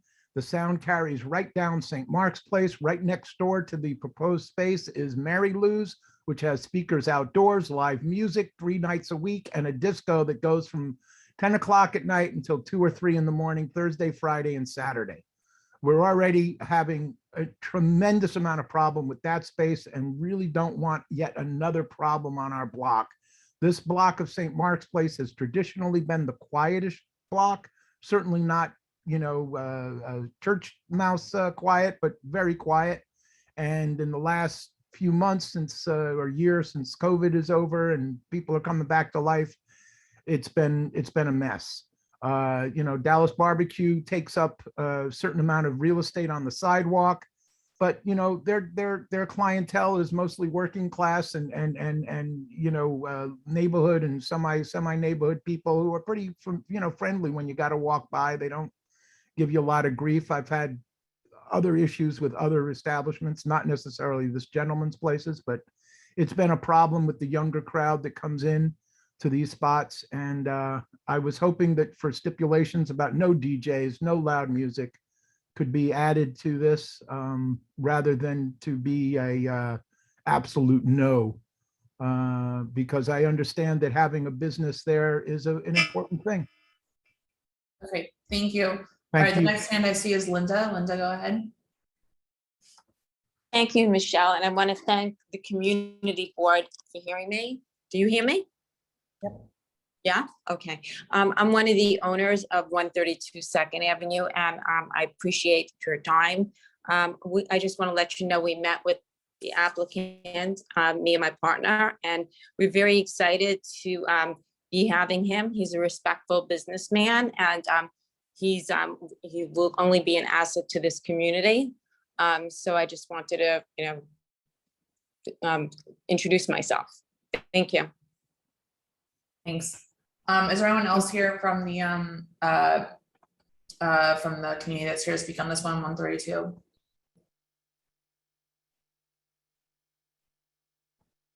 Okay. All right, committee, we've heard a bunch about this. As Susan said, it's quite serious that they're breaking their stipulations at Jackdaw. I mean, I just went on their website and it was clear that they're doing boozy brunches and their stipulations are clear that they're not allowed to do that. I mean, I just double checked on the SLA website, but we always do that here. So that's quite serious. And as Susan said, they're also breaking the city regulations of having speakers. It sounds like on 2nd Avenue, if not on 13th Street. I don't think that, as Susan said, she doesn't think that this would necessarily warrant a denial, but it's always helpful to report these issues to the SLA, the 301, and to Susan. So what I'll let David go. David has his hand up. Yeah, can I ask, I guess, a technical question about this grandfathering vis-a-vis the 500-foot rule hearing? Is it that the location is grandfathered, perhaps if it's continuously licensed, but the location is going to get a license? The SLA, is that true that they don't have the tools that they would need to deny a license, the SLA? Correct. That is correct. Okay, so that means, well, I recommend that we, that we really ask for some very tight stipulations, no bruisey bunch, much earlier closing time, things of that nature. Now, I believe if the applicant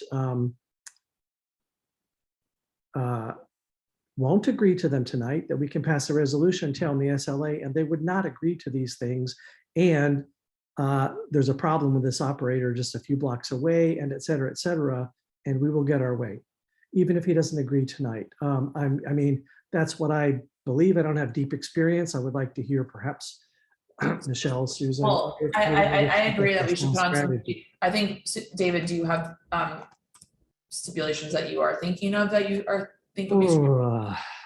You know, it's getting late and I'm keep getting these, no, I keep getting a thing happening to me inside. So no, I don't. Okay. But certainly 4 a.m. is not is not going to fly. Okay. And, boozy brunches are not going to. You know, we Oh, got to well, yes. specifically call out the violation and that they are not allowed to do it, and the same with sound outside. Yes. Thank you. So, anyone else from the committee have any ideas about potential hours? I'm looking at their application, seeing 4 a.m. and yeah. I'm sorry to interrupt. I'm outside. I just wanted to show everybody in the committee that there are excuse me, speakers on site. Okay, just okay. Thank you, Matt. I would be fine with 2 a.m. I mean, it's a busy corner, the place that they're looking to be in, so. If Okay. it would allay the concerns of the committee, I would go with the 2 a.m., but I'm also indifferent at this point. Okay. Anyone else from the committee have any suggestions before I say mine? I would suggest that we do our standard restaurant stipulations, which is 12 a.m. during the week and 2 a.m. on the weekends. That's typically what we do with places that say at the restaurants. This sounds like a restaurant. I looked up what the hours in Delray are till 2 a.m. all nights, 8 a.m. to 2 a.m. I just think that given the problems that we're hearing about at Jackdaw, that it would behoove us to be a little stricter. And if he can prove himself to be a good neighbor, you know, who knows what would happen in the future. But I think given that we don't have that proof right now, I don't, first of all, do not feel comfortable with the 4 a.m. I would feel much more comfortable doing the standard restaurant hours that we do. I don't know if anyone else would support that. Absolutely. Yeah. Okay. Anyone else? I would support that. Okay. Okay, sounds like we have a consensus there. So I'm gonna say closing by 12 o'clock a.m. Sunday to Wednesday and 2 o'clock a.m. So Michelle, look, with respect to the speakers, you know, they'll be removed on from the enclosure on 2nd Avenue. All right. I know these guys can agree to close before 4 a.m. Certainly, but perhaps Sunday through Wednesday. But 4 a.m. on the weekends is something they're going to need in order to make this work. So, you know, if that's something that the committee can consider, then perhaps there's stipulations here that will, you know, that everybody can agree to. Okay. I will not agree to that. I don't know if anyone else would agree to that. The 4 a.m. on the weekends. I don't know, Susan, if you want to weigh in about strategy here. I think what you had said was reasonable. It's a restaurant and you're giving the usual restaurant hours. It really is. It is a bar and restaurant. We made that clear in the questionnaire. I did not call we did. Susan, so I'm just asking you from your experience, if we say 12-2, they don't agree, we have to change to a denial. Do you think that the SLA? I don't think you have anything to lose. Yeah, that's right. That's a good point. Okay.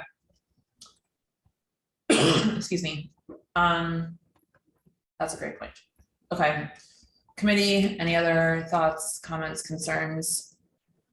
I'll add all this stuff to the resolution about the resident. We have in there the resident about Jackdaw, the resident near Jackdaw, resident near this proposed location, asking for reasonable hours. I'll add in about the violations, the boozy brunch.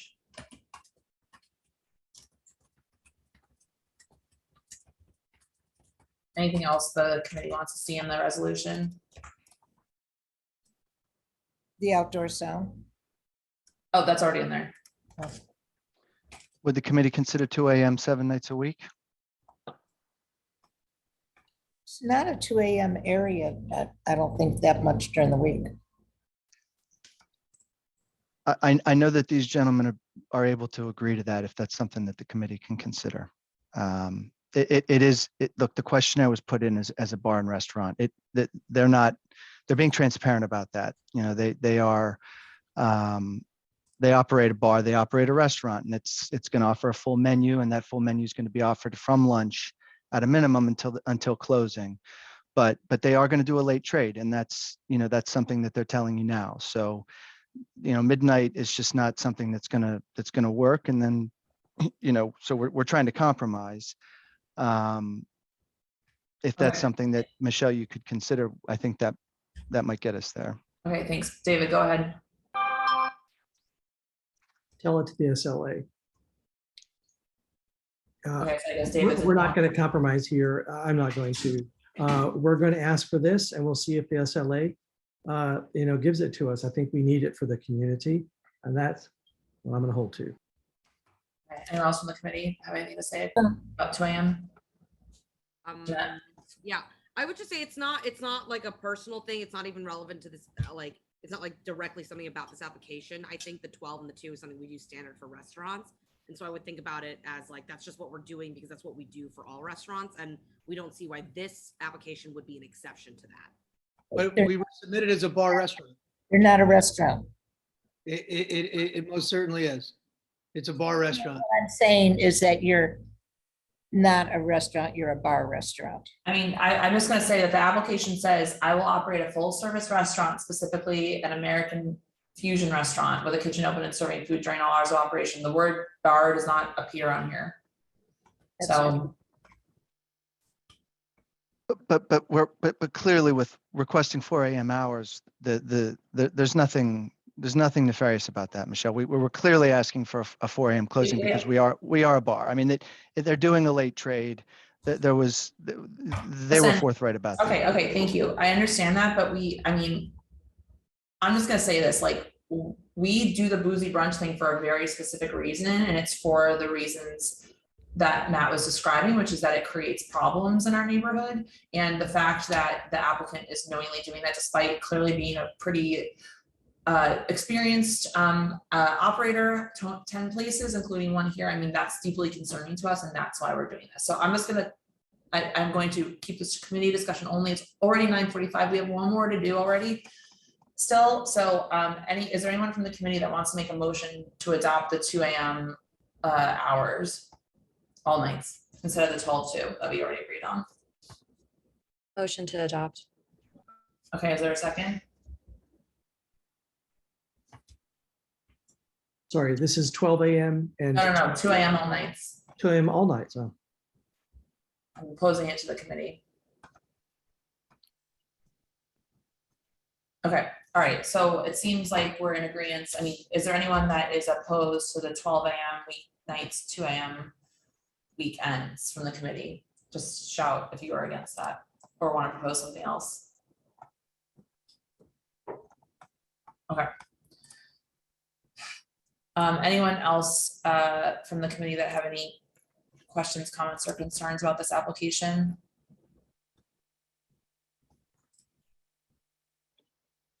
Jeremy, you already spoke with Shuping.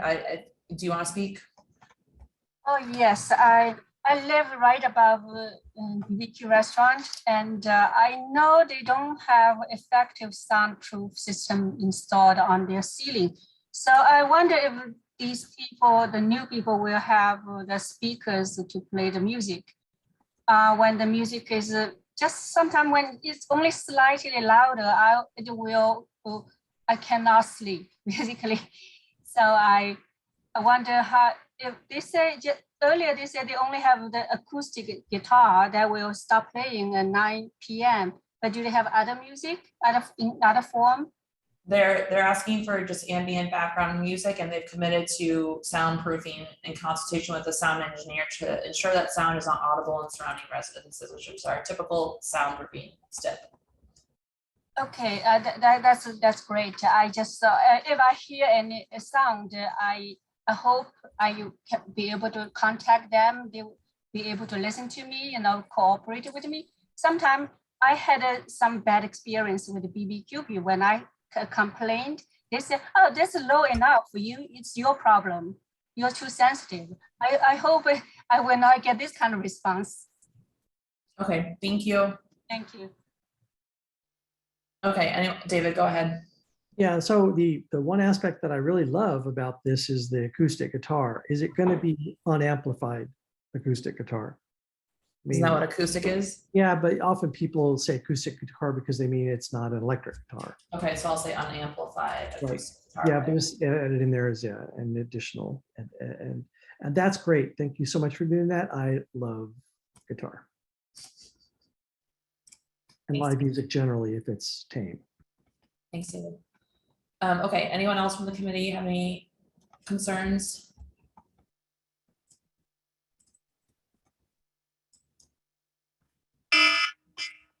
Sorry.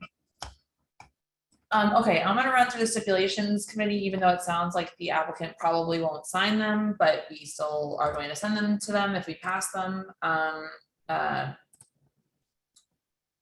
Okay, so I'm sharing my screen. Application for liquor, wine, beer, and cider license at 132 Second Avenue, full service restaurant, American Fusion, with the kitchen open and serving food during all hours of operation. The committee voted on 12 a.m. Sunday to Wednesday and 2 a.m. Thursday to Saturday. One security person Thursday to Sunday. They'll install soundproofing, close any front or rear facade doors when music is playing. No DJs, no promoted events, no event with a cover fee, no scheduled performances, and may have an unamplified acoustic guitar player until 9 p.m. Friday to Sunday.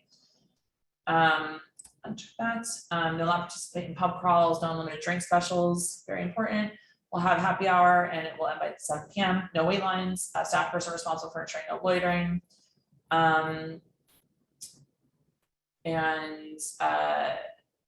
They will close all outdoor dining allowed in the temporary open restaurants program and any other subsequent uses by 10 p.m. all days and not have any speakers or TV monitors outdoors. Committee, anything to change there?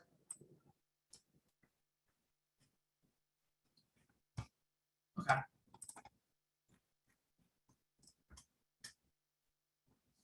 Okay, I'm gonna stop sharing. I'm gonna move this to a vote for the committee. Hearing no further objections. Can I ask, did the applicant, are they going to agree to this? So this will be an approval and they are planning on? Or? It's not really our place to ask them about it, so they'll decide. I understand. Yeah, right. That's why it's phrased as a denial unless. Okay. Sorry. Yep, no problem. Okay, committee. Jeanette Kim. Yes. Sarah Bachu. Yes. Jesse Beck. Yes. David Crane. Yes. Jamie Felber. Yes. Amanda Liu. Yes. Michelle Cooper-Smith, yes. Okay, thanks everyone for your time. We'll send these stipulations tomorrow morning. If you plan to sign them, please sign and return as quickly as possible. We appreciate everyone's time. And going to move on to the final. I know it's late, but did we add a whereas explaining the violations that we're aware of? You did. Yes. Sorry. Yes. That's okay. Are there resolutions? What do you mean? David's talking about adding something. Do you mean? I asked if there was a whereas explaining the violations we're aware of, and I've got a yes. But there are no resolutions written yet, are there? They're all written, Susan. The committee has them all. But the public doesn't. I'm sorry, who wrote, did you, oh, you wrote that? I cannot, seriously, this is how I've done in meetings every single time since I've joined. My predecessor never wrote resolutions prior to the meeting. They were always written afterwards. I don't understand the problem. No, Susan, Michelle, I'm asking. Sorry. You always used to have them on the screen. But we're not talking about that. I was asking, have we added a whereas explaining the situation we're aware of at Jackdaw with the, or are we going to rely on the SLA finding a complaint with running a boozy brunch and with having speakers outdoors? I thought that would strengthen it. It's in there. It is in there. Okay. Thank you. Thank you. Okay, we're moving on to the next one. and the last one, hopefully for the evening, and then we're Thank you gonna all. have district needs. Thank you. Number 4, 6 St. Mark's Place. Are the applicants here for it? Yes, we are. Okay, thank you for your patience. This is a long one. I don't think it'll go to 11 like I thought it might, but it's like, and I apologize for that. I know people have to go to work. Okay.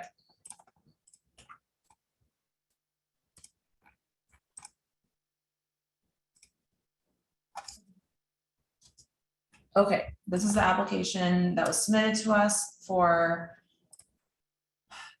number 4, 6 St. Mark's Place.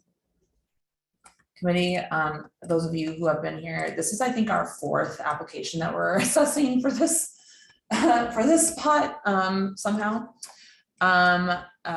in the past like 6 months. So you may be familiar with this location already. Okay. So this is an application for a catering establishment on premises liquor license in the premises located at 6 St. Mark's Place, 2nd and 3rd floors only. The ground floor is barcade. It is a former karaoke bar, so it's a certificate of occupancy of 80 people. There are 11 private rooms and 1 20-foot bar on the 2nd floor. American comfort food prepared in a full kitchen, served during all hours of operation. 2 televisions, live and streaming music played at background levels. As I said, this was a karaoke bar, which had a wine beer license that expired in December 2020. There are 17 full on-premises licenses within 500 feet. This applicant has never previously been a license holder, but has worked in the business at a place called Leonardo's in Larchmont. So our understanding of what this application is that the applicant proposes to rent the 11 private rooms as band rehearsal spaces and provide catering alcohol services to the bands that are renting. However, thank you to Susan for doing the research on this. This is a zoned residential R8B with a grandfathered use group 6. What this means is that we obtained in writing from the Department of Buildings that rehearsal space for bands falls under a different use group and is therefore not compliant for this location. So rehearsal space for bands is not allowed per the premises certificate of occupancy or letter of no objection. There have been 0 commercial 301 complaints at this location. 51 residents who live within 2 blocks of the location signed a petition in favor. They're asking for 12 a.m. Sunday to Wednesday and 2 a.m. Thursday to Saturday. No outdoor space, 2nd and 3rd floor, a closed fixed facade. And I know that if you guys read the application, they're proposing to do extensive soundproofing in this space. Anything that you need to clarify there, Frank, or applicants? No, thank you, Michelle. Yeah, of course. Okay, Susan, do you want to speak a little bit more to that zoning issue and how that might impact the application?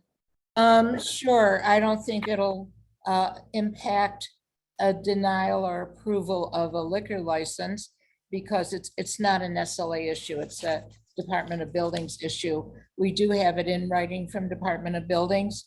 I think we should include in the resolution that this business that they are proposing with their liquor license business,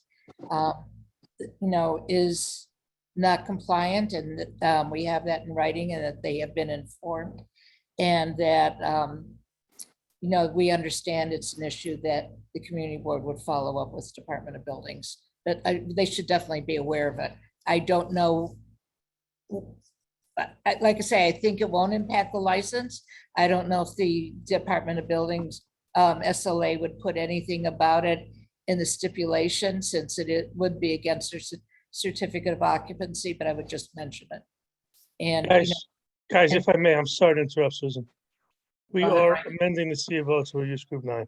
We were well aware of that fact before Susan brought it up. We had consulted with an architect beforehand as far as whether or not it could be done, and it's easier to go up than it is down. We will have a C of O with use group 9, the appropriate use for that space. It's not zoned for use group 9. The architect says he can get it. Well, you've had your architect say that many times before. I don't know what you're referring to. Maybe other people have Living room. relying on a registered room. architect who's told me Living- that this is completely Okay. doable with use group 9. So it's zoned residential, and which doesn't allow for use group 9. But regardless, you will do what you will do. That's fine. That's not gonna, impact us. I just think we should put that in the resolution. Okay, thanks. Any questions from the committee? Yeah, I have a question. The premise is that it's going to be private recording spaces and they're going to provide food. That's the long and short of it. That's fine. And alcohol, Frank, go and ahead. alcohol, yes. And alcohol, yes. Hence why we're here. Yes. Okay.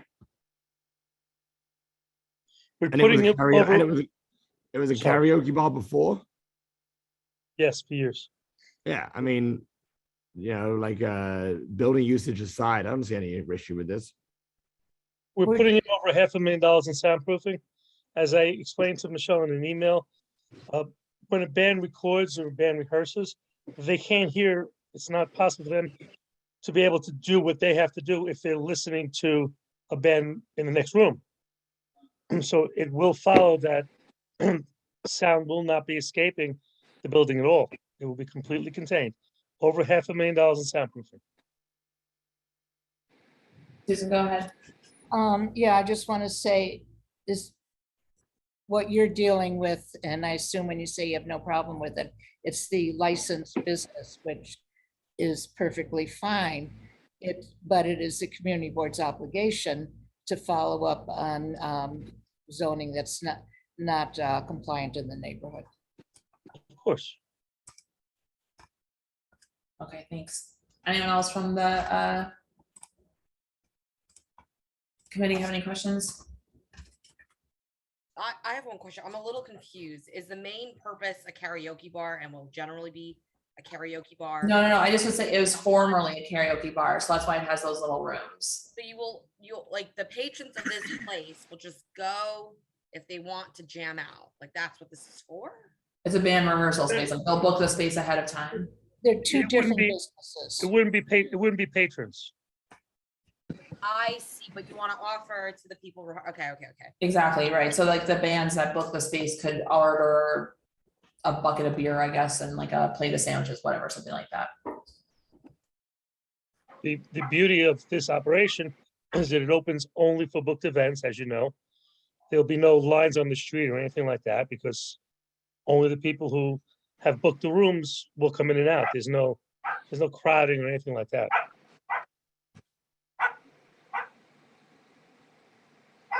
Okay. Any other questions from the committee?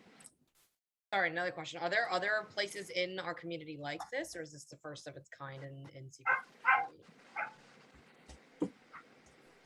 So I can answer that question. ahead. There are some band rehearsal spaces. They don't have the food and beverage aspect. Our idea is to have a studio where bands can come and congregate before and after their, time slot within the studio. Really more to form community as, an added element to a rehearsal space. But it's integral for what our business model is. So can I ask if those other places are residential zone streets? If you know, Freddie. You know what? I don't know that for sure, but I believe they are. Well, What's the? don't tell us because we'll report it. David, go ahead. I don't know. I don't know for sure. I didn't do that research, but I know they do exist. So where will the alcohol be served? Because I heard you saying that it would be served before and after their rehearsal times. So they would be congregating where, consuming the alcohol? It doesn't sound like So there'd be a bucket of beer into the room during rehearsal. Yes, that would be the concept of like having a. So while you're rehearsing, you have move. something to drink or like snacks. So would they visit other bands? And there is a main bar area as well. No, there's no sorry. commingling of parties. Okay, then I misunderstood then because I thought I was hearing, building relationships and so forth. I mean, I'm really not sure if this is important or not. It sounds like an incredible business model. I'm finding it kind of exciting. But the noise really has to be contained, and there can't be, spillover onto the street if we can avoid it from any. Yeah, we're gonna put this tip in, David, if we all agree about the soundproofing. That no sound can be, and I mean, as I said, I guess it would negate the purpose of the band rehearsal if the bands could hear each other. Okay, is there anyone here from the community to speak on this item? This is number 4, 6 St. Mark's Place. Please put up your Zoom hand now.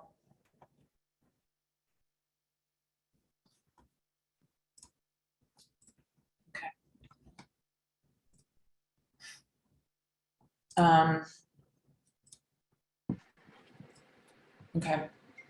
Committee, so I mean, I read through the resolution already. Any questions, comments, concerns?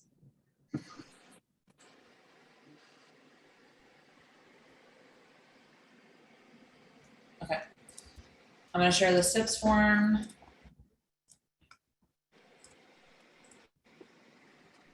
Okay, this is a application for liquor, wine, beer, and cider license, specifically a catering establishment serving American comfort food with the kitchen open and serving food during all hours of operation, opening no later than 12 p.m. all days and closing by 12 a.m. Sunday to Wednesday and 2 a.m. Thursday to Saturday. Why will you need a security person?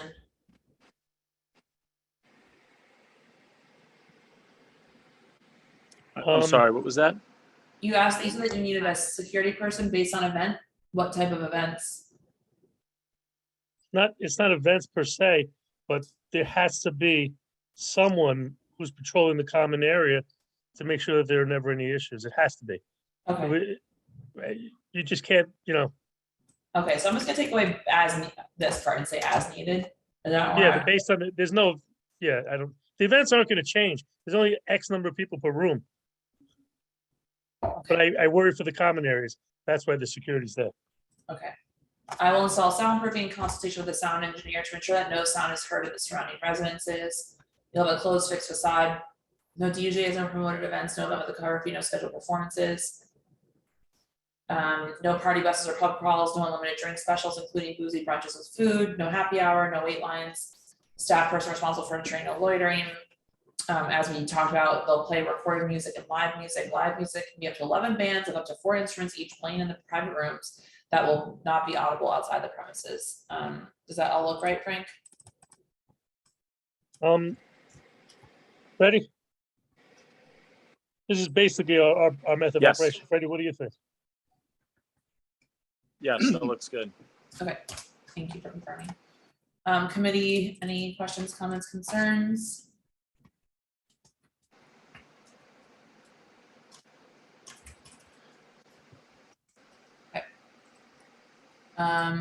Oh, I'm sorry, one thing, my name is spelled wrong on the bottom there. I don't know if Sorry. that matters. What's key? It's okay. Spell it? Last name is FR. Yeah. Oh, Fruggle, Oh, nice. Like that? No problem. Is that right? Yep, that's correct. Thank you. Okay, sure.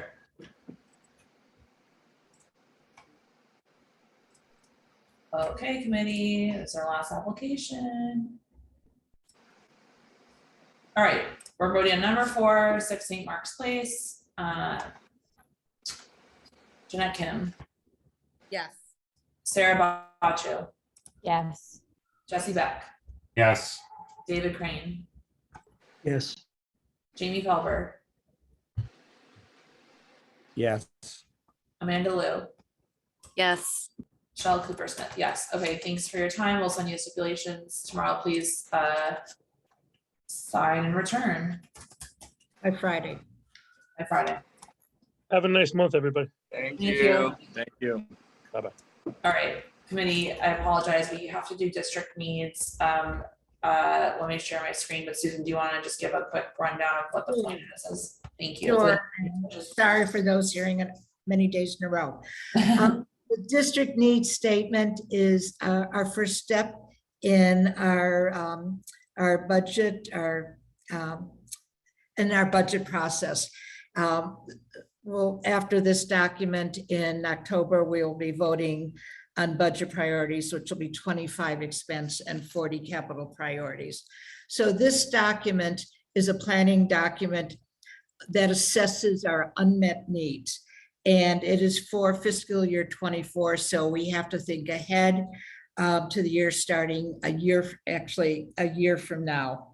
And we should describe conditions that give rise to unmet needs. And if we know, have a strategy for to meet those needs, we should put it. We don't always have strategies, and we shouldn't have funding in this document because that will be in the budget priorities.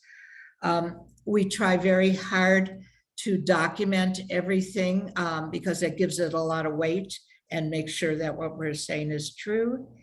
And the community board several years ago voted on a specific style for this, which is as succinct as possible, targeted, bulleted as possible. The reason to do that is to have our needs stand out and not get lost in a wordy document. What we're doing, the SLA in a sense is one of the easier ones because there's not much we can do. We're dealing mostly with the state process in the city document. So we don't have as much opportunity in this section. What we will be voting on this with the priorities in October.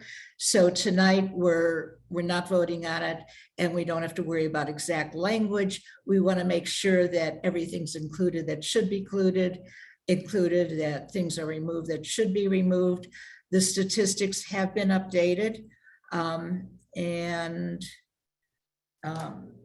think that's it. And statistics and other issues have been updated. For instance, we always had a document on sidewalk cafes. That program doesn't exist anymore.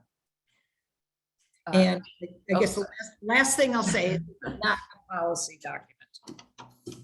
Okay, all yours, Michelle. Thank you. And I want to say thank you to Susan and Drew, our new ADM, for doing tons of work on this. They're doing this for all the committees. So if you're on other committees, you'll know that this is also happening there. And as Susan said, this is like a little bit different than the other committees just because the SLA is so state driven. So there isn't a lot that we can weigh in on. So I'm not sure if any members have had a chance to read through this or if you've had any questions, comments, concerns, potential additions. Feel free to raise your hand if you have anything. When do we have to submit this by? We vote on it in October, so it'll be back on the agenda in October, right? But we're finishing this as far as what should be included, not included. That's tonight. Right. So with the office has time to like do any subsequent research on it because we need to like have everything. It needs to just be finalized in October. Basically, it's not like a continued discussion in October. In October, you will be spending, well, actually not your committee. Most of the committees will be spending a lot of time on the budget priorities. SLA doesn't really have any. Right. So you see that there's statistics about noise complaints, which is obviously relevant, especially because of the expansion of outdoor dining.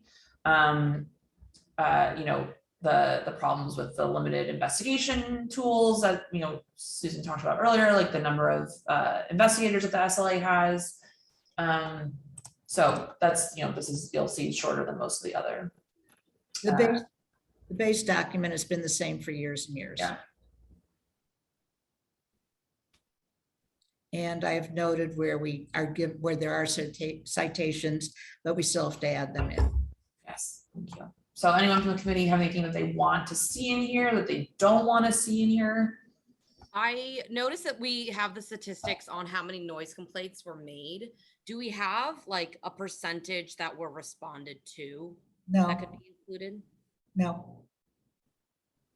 I was actually wondering the same thing, Susan, because in our resolutions, we only include ones that have with NYPD action. So what we're doing on this is we're looking up for the fiscal year, the number of complaints for the fiscal year. And you'll see in the last fiscal year it was 4,000. This is just CB3.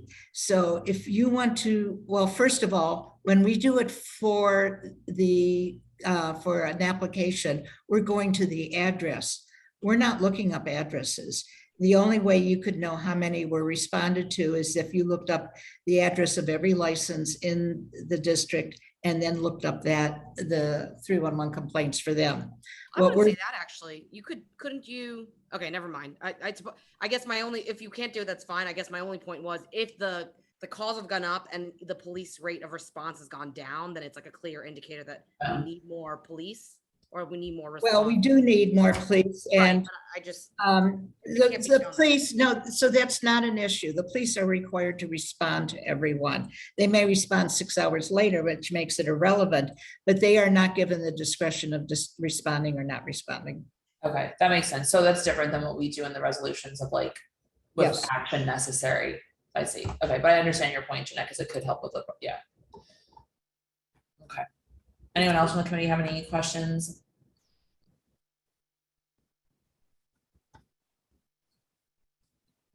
You want to go move down, go through the whole thing? Yeah, so the first section is about just general. They talked about the concentration of eating and drinking establishments in the district. You know, the ongoing issues that open restaurants, et cetera, has created and how we want to be part of the discussion about how to mitigate those issues. Here's all the noise complaints, which the calculations show have increased. Since Taking out where it says total, oh, we took out one line. I think it's supposed to be where? I think, I guess, where it's phased non-compliant phased. Because that used to be a different category, right, of complaint. Because there's no longer phased in, yeah, so they Yeah. don't have that category anymore. Yeah, So yeah. that line will be, coming out. So it's, what he's showing in that bottom line now is just a total. Yes. Okay, and then just more general information about what the conditions are here and complaints to, about noise and loud music, traffic congestion, license compliance. And then here's basically one of the last sentences here. So CD3 needs coordinated and effective oversight, education, and enforcement, which we probably will never get, but can't hurt to ask. And then Susan, what do you want to do about, do we want to keep the sidewalk cafe section? I rewrote it. Okay, so we'll keep it in this sense. The bottom part where you see the lines through, that's from last year. So everything on top is from, I just rewrote. Okay, thank you. So for those of you who were not on the community board before the pandemic, as this committee is called the SLA and DCA licensing committee. DCA is the Department of Consumer Affairs. In the back times, before times, whatever, they were the ones who did all the sidewalk cafes, which have now been rendered effectively null because we have open restaurants, which are effectively self-certifying and through DOT. So it's unclear whether if and when a permanent open restaurants program will be promulgated, what that will look like. So that's why this paragraph has been rewritten. So anyone have any questions or additions or things that they want to see taken out?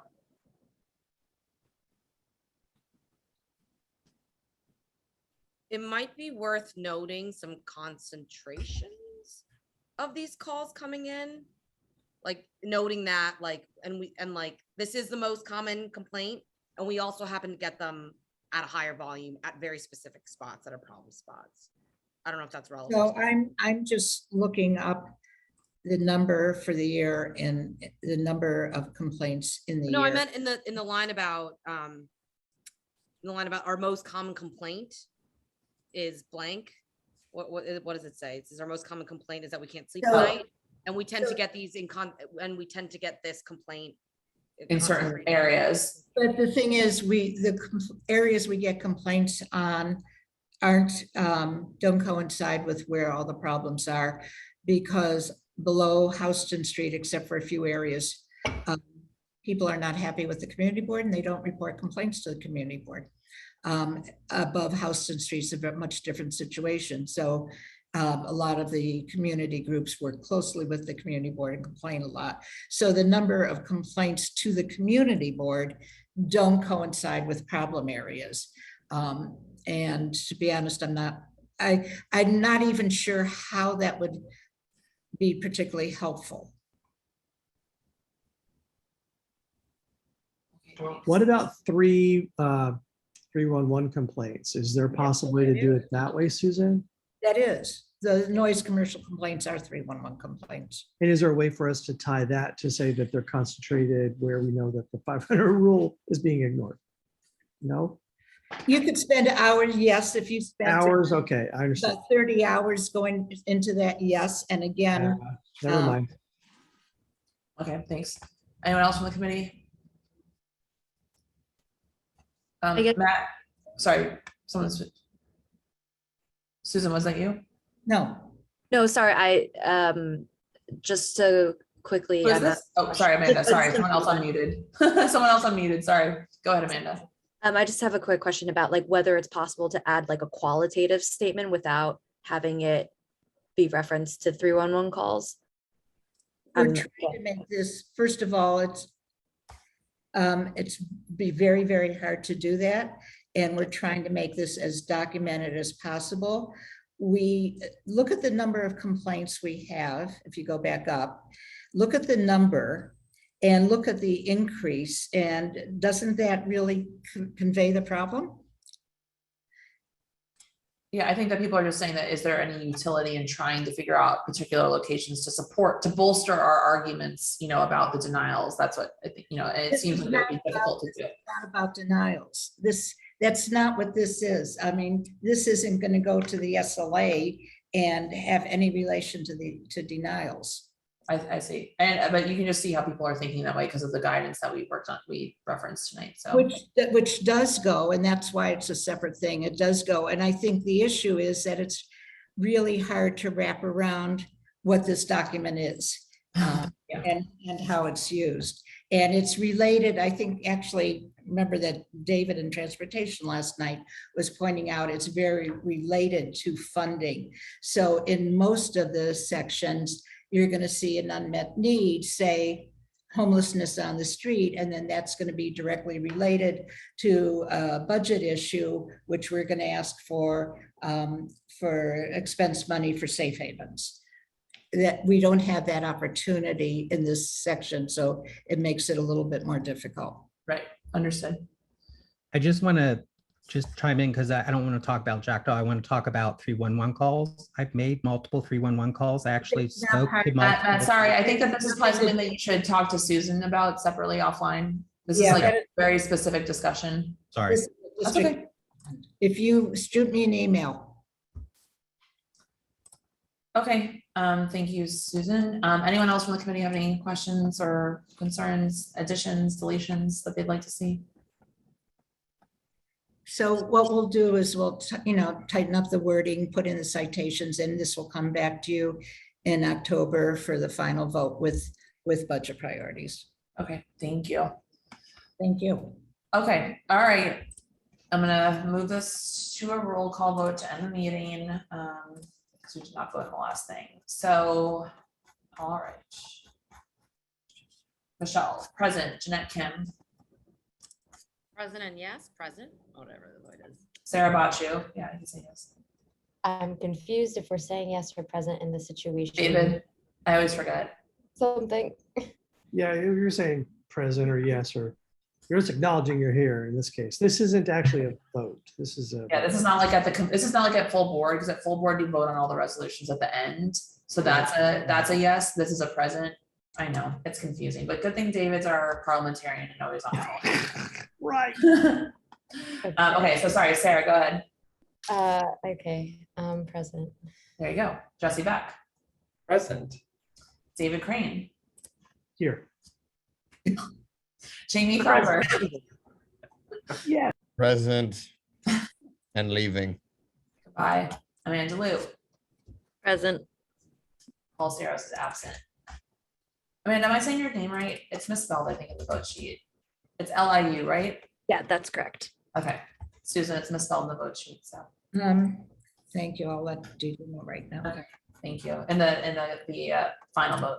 Thank you all so much. Thank you to our new members for coming to probably one of the longest meetings we've had in a long time. I promise to try and keep it shorter in the future. Nice to see you all. See you soon. Thank you, Michelle. Nice meeting you all. Bye, guys.